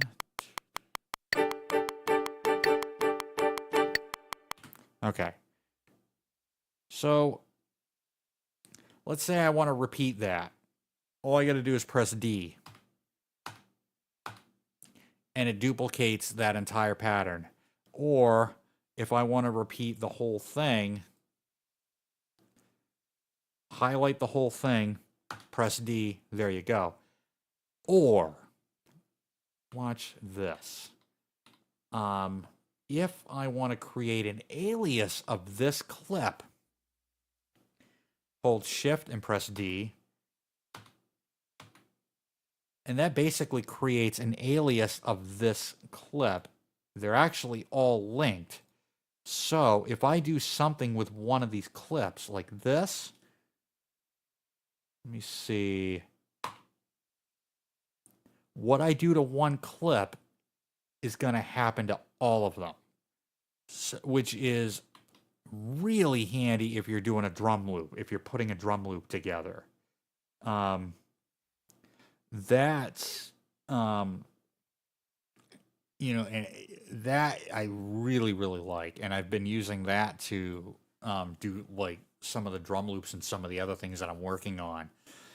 You're basically creating a ghost of, you know, of one clip. I'll do that again. Let's see. So here's my clip. If I do a regular duplicate, I'm basically duplicating that clip, but they're all individual. They're all separate from each other. So I do something to this clip, you know, like that, it's not going to affect the other three. If I create a ghost of that clip by holding Shift and pressing D, you see that little icon right down here where my mouse is pointing. That indicates that all of these clips are linked. So now I can pick any one of these clips. Let's do something drastic here. And you can see in the piano roll, you can see all these other clips in the dark gray. You can see everything being selected, which basically is telling you that this is all linked up. And bang. So I basically edited all four of those clips at once with just using one. Like I really like that. So it kind of is a sales pitch on Studio One, but you know everybody's got their preferences. I know there's one guy that likes Cubase, another guy likes Reason, somebody else likes Ableton. That's one DAW I never got into was Ableton. Now, I will say that Studio One has something called a launcher. and this is brand new to Studio One 7.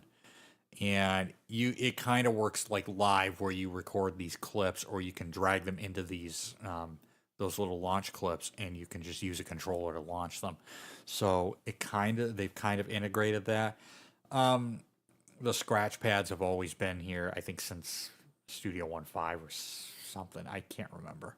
But I felt like when Studio One 7 came out, it was kind of an underwhelming update, because a lot of that stuff I'm not really going to use.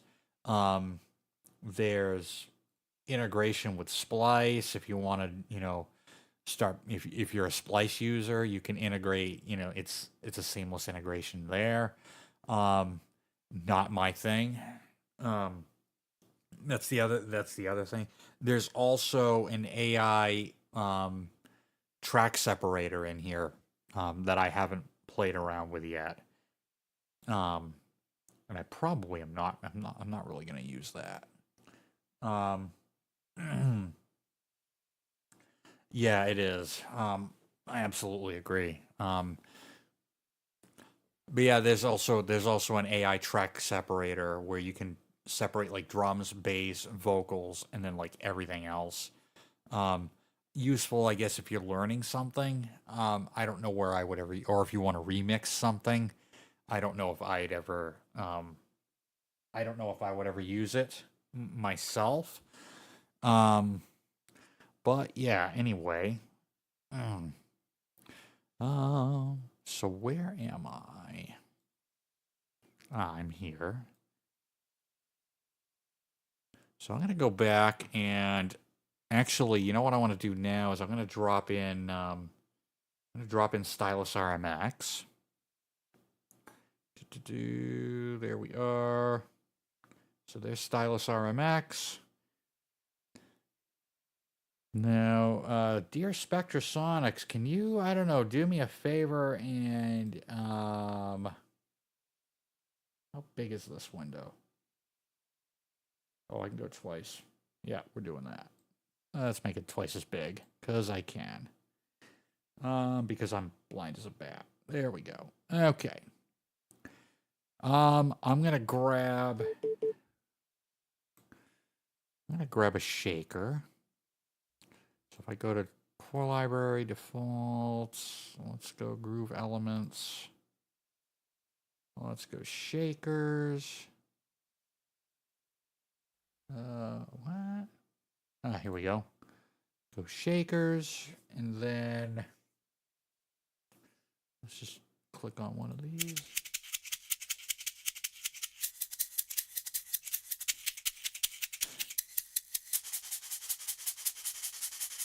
Yeah, it's a little fast.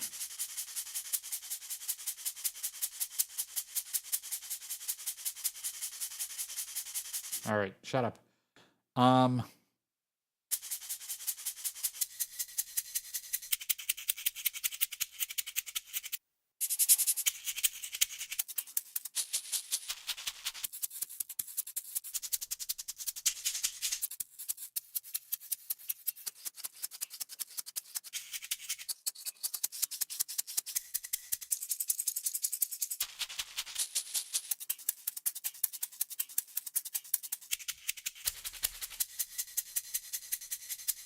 I'm gonna grab one of these. Probably this one. No, I'll take this one.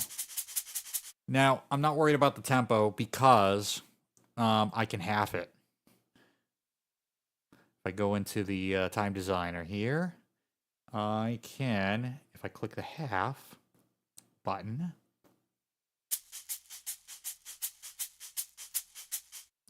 and if I go here, I can change the meter of it.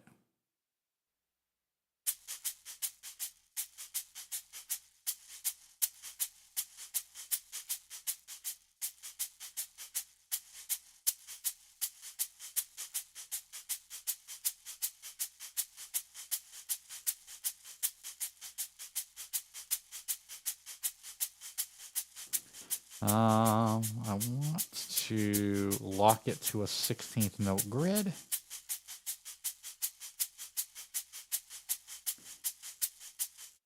And what I will do then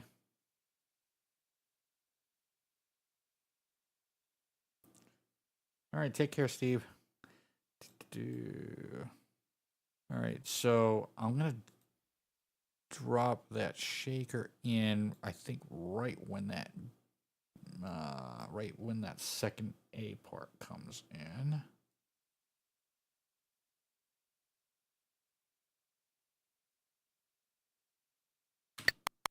Oh, come here.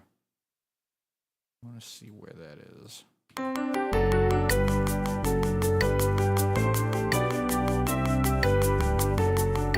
All right. Like it. Then we'll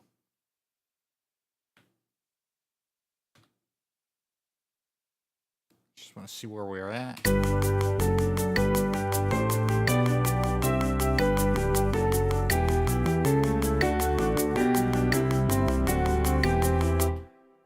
It's kind of cool. I want to, let's see. I'm going to double click that. Go away, stylus.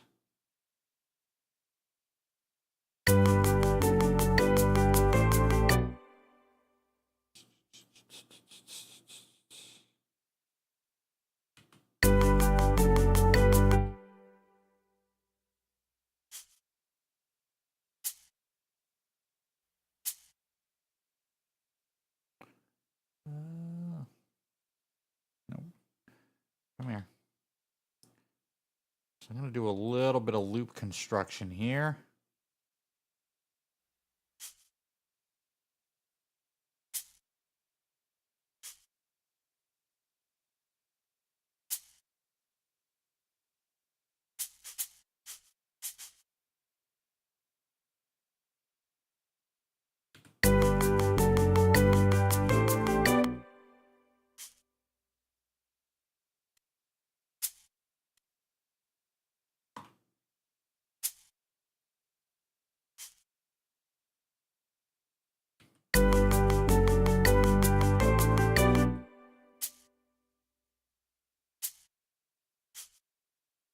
There we go.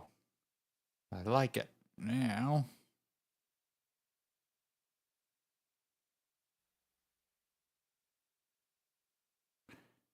we'll half that. I just want to see what that sounds like. That's going to give me that kind of waltz feel I was talking about earlier. So now, oh, no, come here. Duplicate, duplicate. And let's keep going.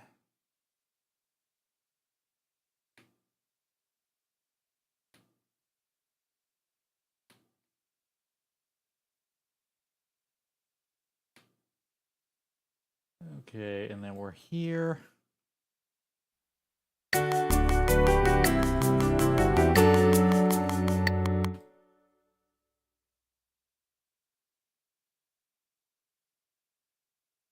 And we're going to drop out those.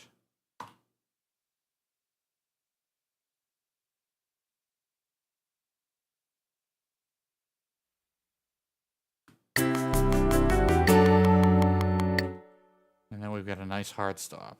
All right, now let's get rid of the click.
liking this. I want to do a couple more things before I wrap things up because it's getting a little late. I want to grab some drums somewhere. I'm gonna check out the quadrisynths. And actually, I've got a DM5 module downstairs. I gotta get a rack up here so that I can like mount it and have a place for it. But I think I'm gonna go to quadrisynth, find a drum kit, and then see what I can do with it.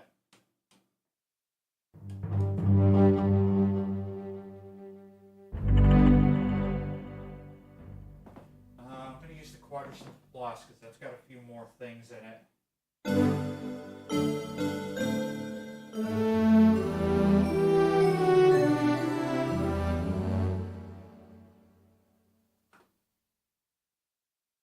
Oh, that sounds so good.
See what the MX61 has.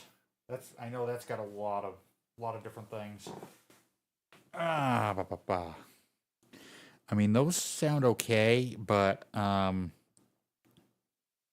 you know what too is I can combine sounds too. Like I like the kick and snare that I'm getting from that. And the rim, the side stick, but I'm not a fan of the cymbals. So I could grab the cymbals from like Steven Slate drums, and then just use cymbals from that, or I could do the Peter Gabriel thing and not use cymbals at all.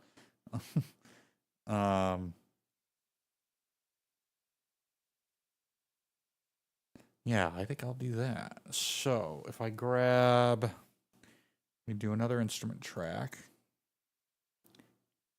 And I don't mind doing the separating at all by doing this. Actually, the way I want to do it is like this, because then I can just like drop it in and then grab QS Plus. Go down an octave.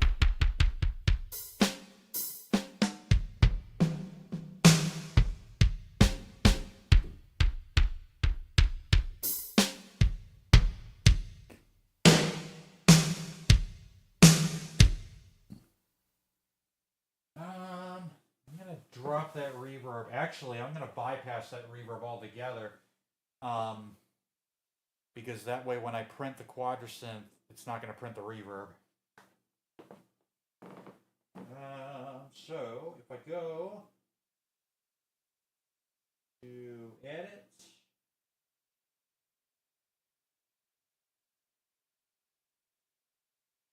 and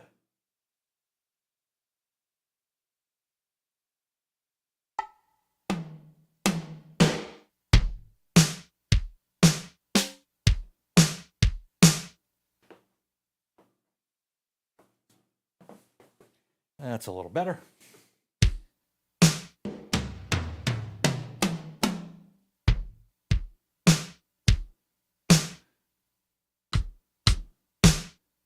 Yeah, I'm not quite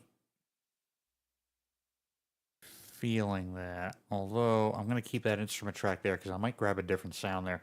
I think I'm just going to grab Steven Slate drums.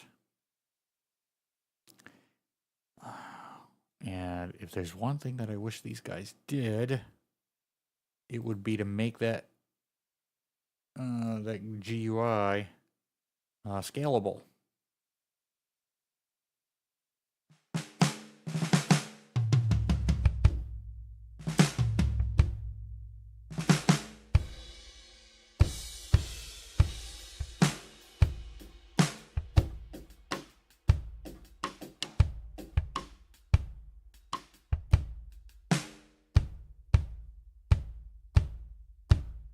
Kind of wish that bass drum was a little tighter. I could fix that, but there could be a chance that it's just not gonna. I don't think it's gonna get in the way of the music, but we'll see here. And actually, I want to have that shaker.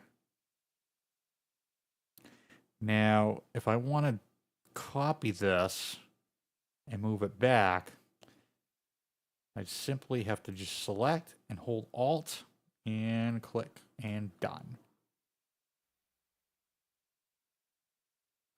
Like that.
Fix that. I'm not liking the way that that's coming in.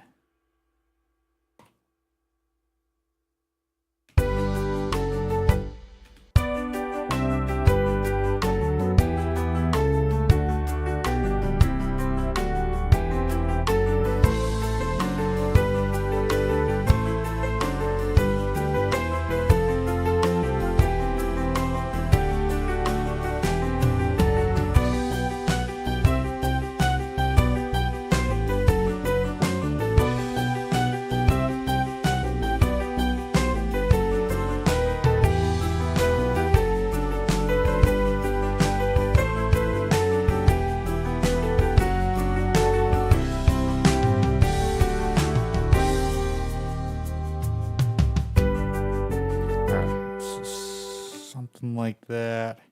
Do it one more time. Let's go back a little bit.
So, if I grab this and I select, not that, where's my snare?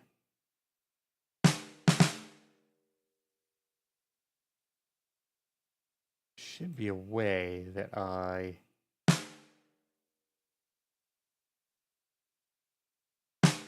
There we go. If I hold control and press one of these notes, it'll select everything.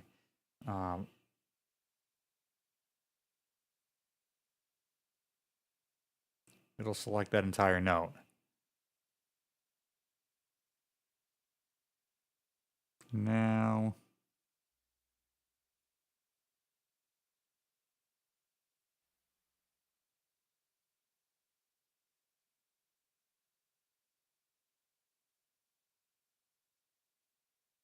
I don't want the default velocity.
Okay, I like that.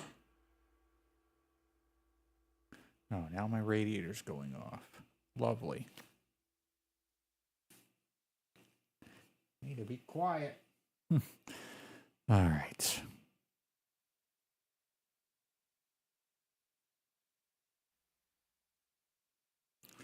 I'm hearing a flute, so I need to grab a flute sound.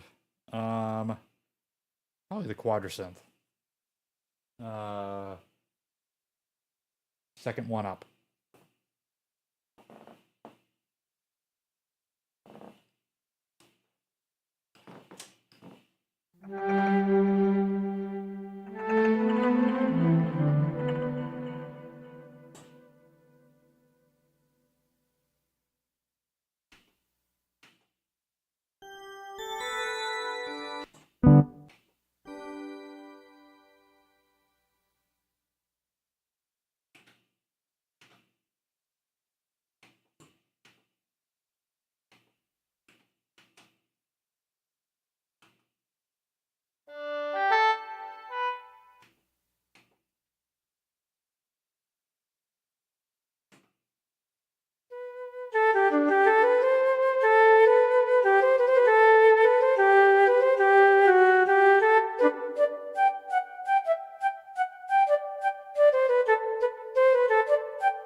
bypass the reverb and delay.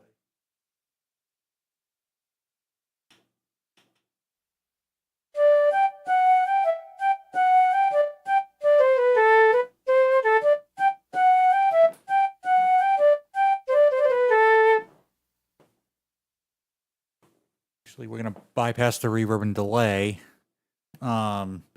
because once I print that that flute, I want to put a doubler on it and just widen it. I think that'll really sound nice.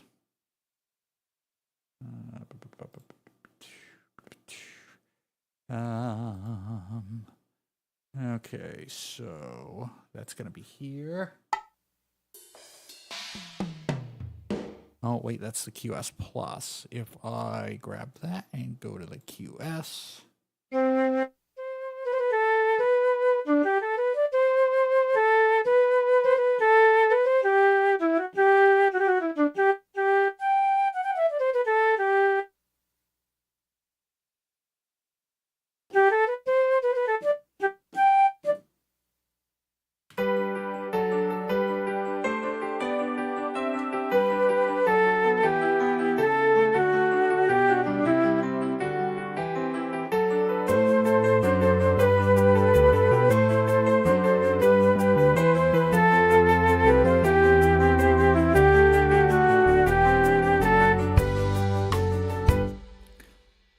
I need to bring that flute down a little bit.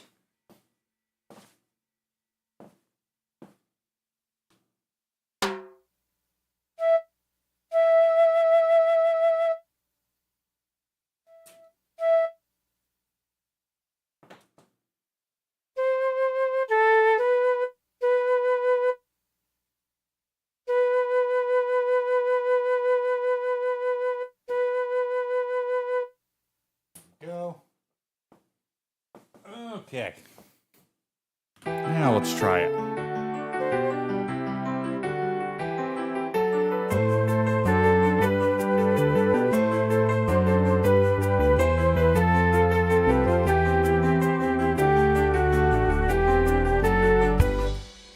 One more.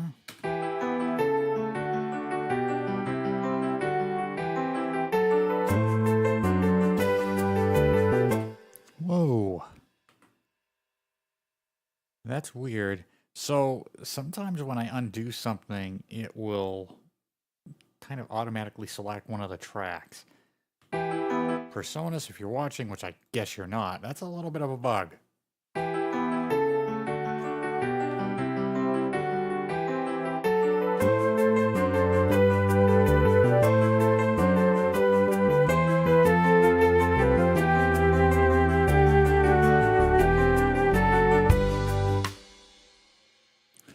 See what that melody is on there.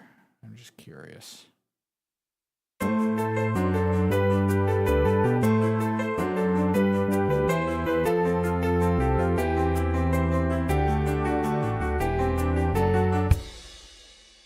right, let's try that.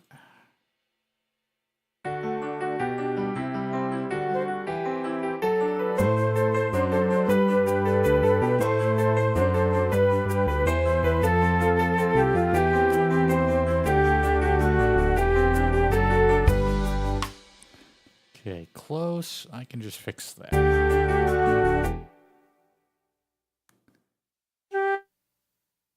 And come back there and then go there.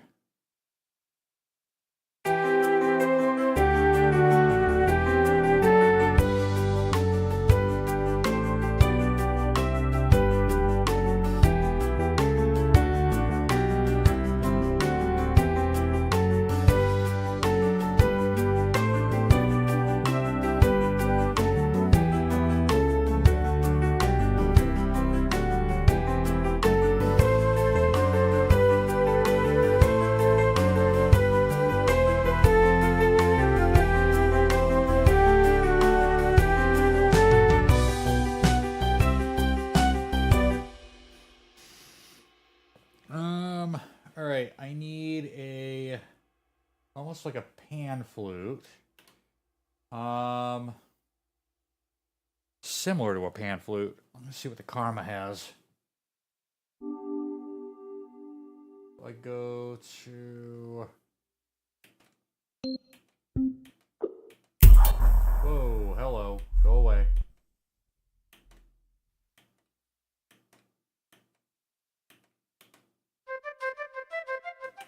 Be quiet.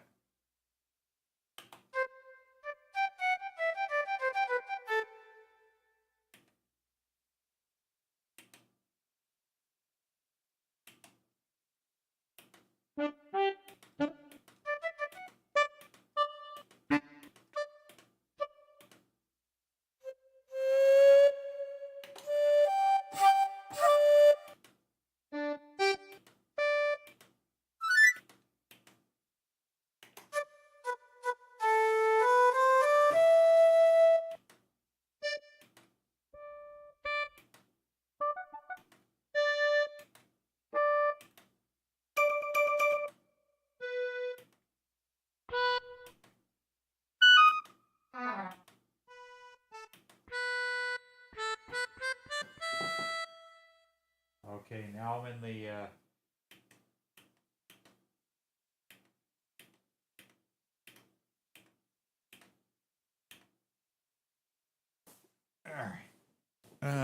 MX61. Let's go to a different bank here.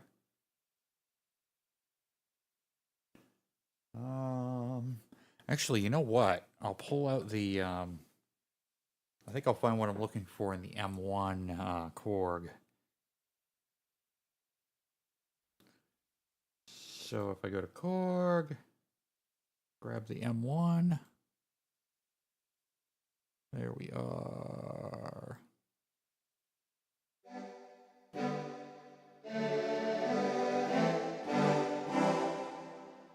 Okay, I want to go to Program.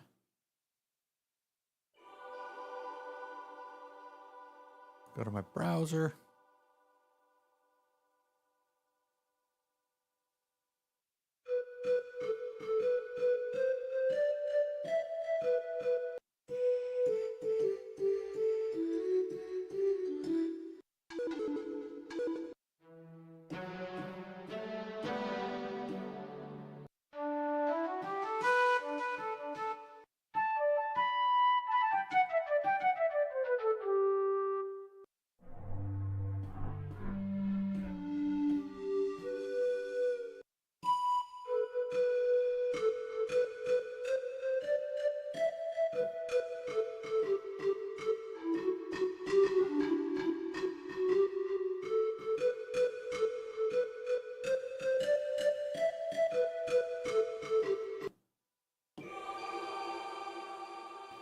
Oh, I see what it did.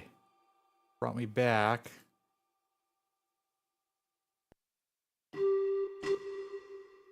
Because I didn't click the OK button. That's kind of... This is the only plugin with one of these browsers that Korg has that does that. Anytime I close out of, like, say, the Triton or the Prophecy, the preset just stays the same. Okay. So this is going right when the drums kick in.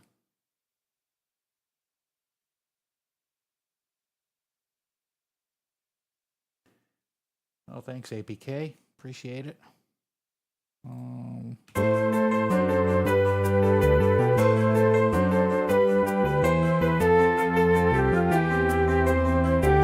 change that flute sound up.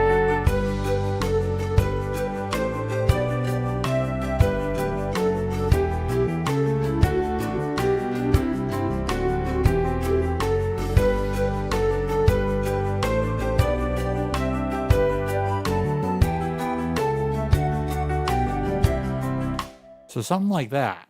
I'm digging that.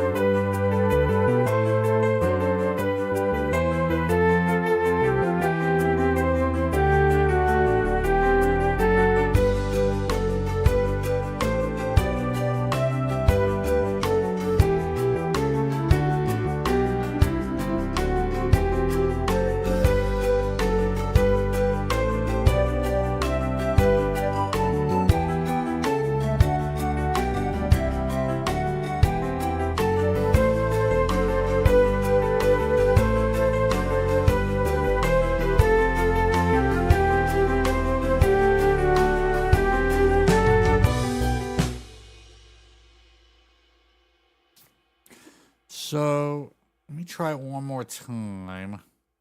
It's when that flute kicks in. It just have to be an EQ thing.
See what that sounds like.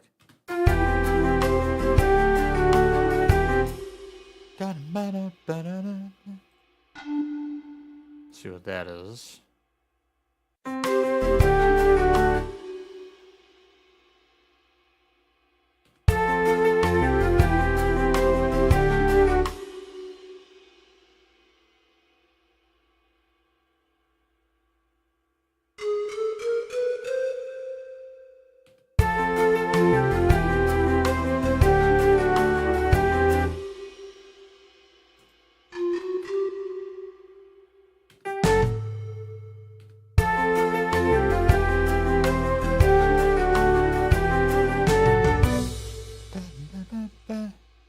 Needs a little bit more.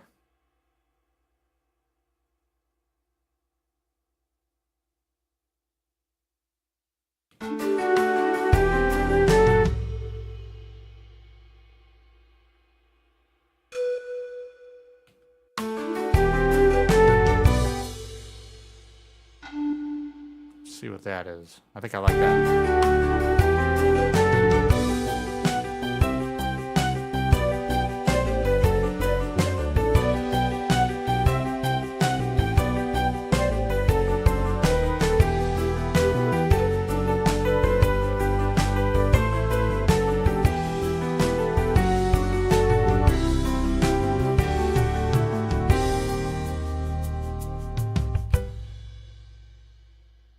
Okay, so if I grab this and this. No. This. This. And then alt click. Bang. Nope.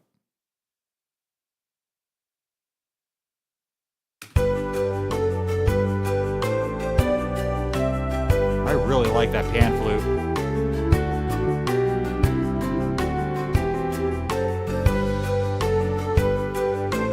Carl, I haven't seen you in years.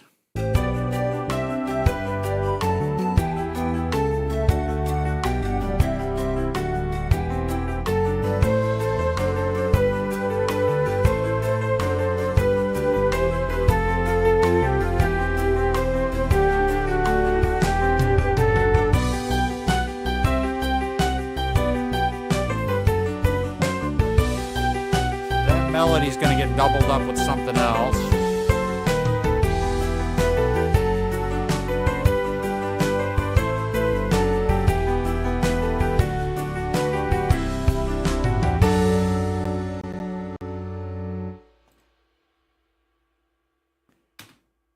Wow, so it's about it's over 20 after 10 actually.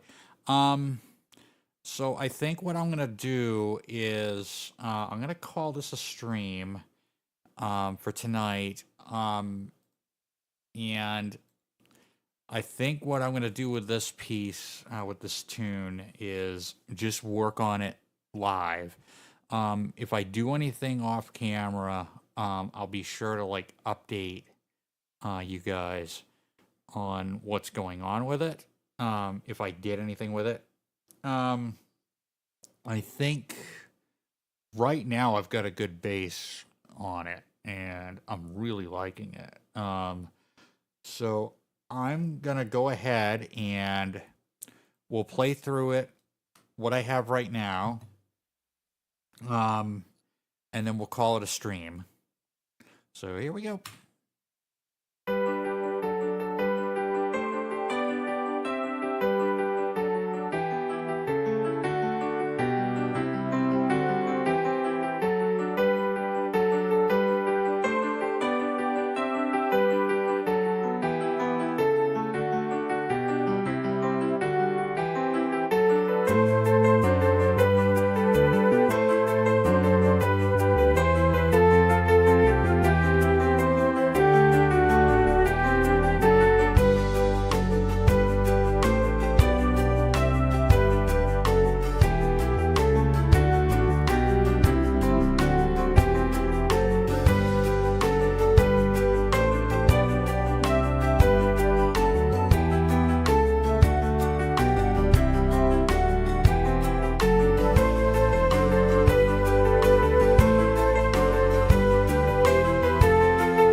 You're so welcome, APK.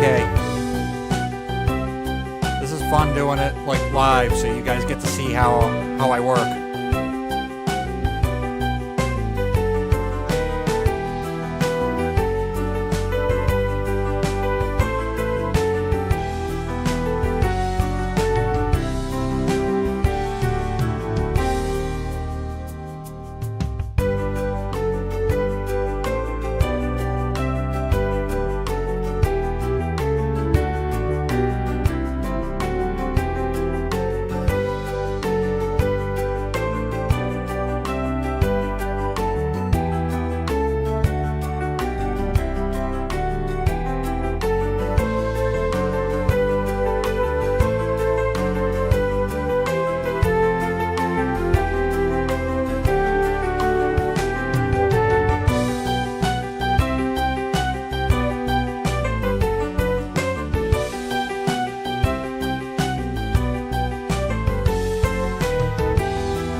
All right, and right there is where I'm going to go into the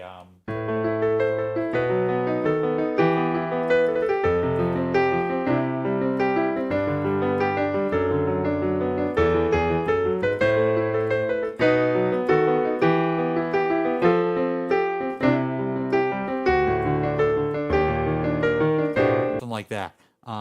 But yeah, thank you everybody for tuning in. I'm hoping to hop back on tomorrow evening, probably starting at 7.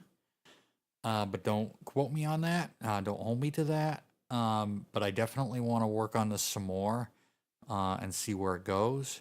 But thank you everybody for tuning in, and then everybody that will be watching it on replay. And I will say for now, have a good night and take care.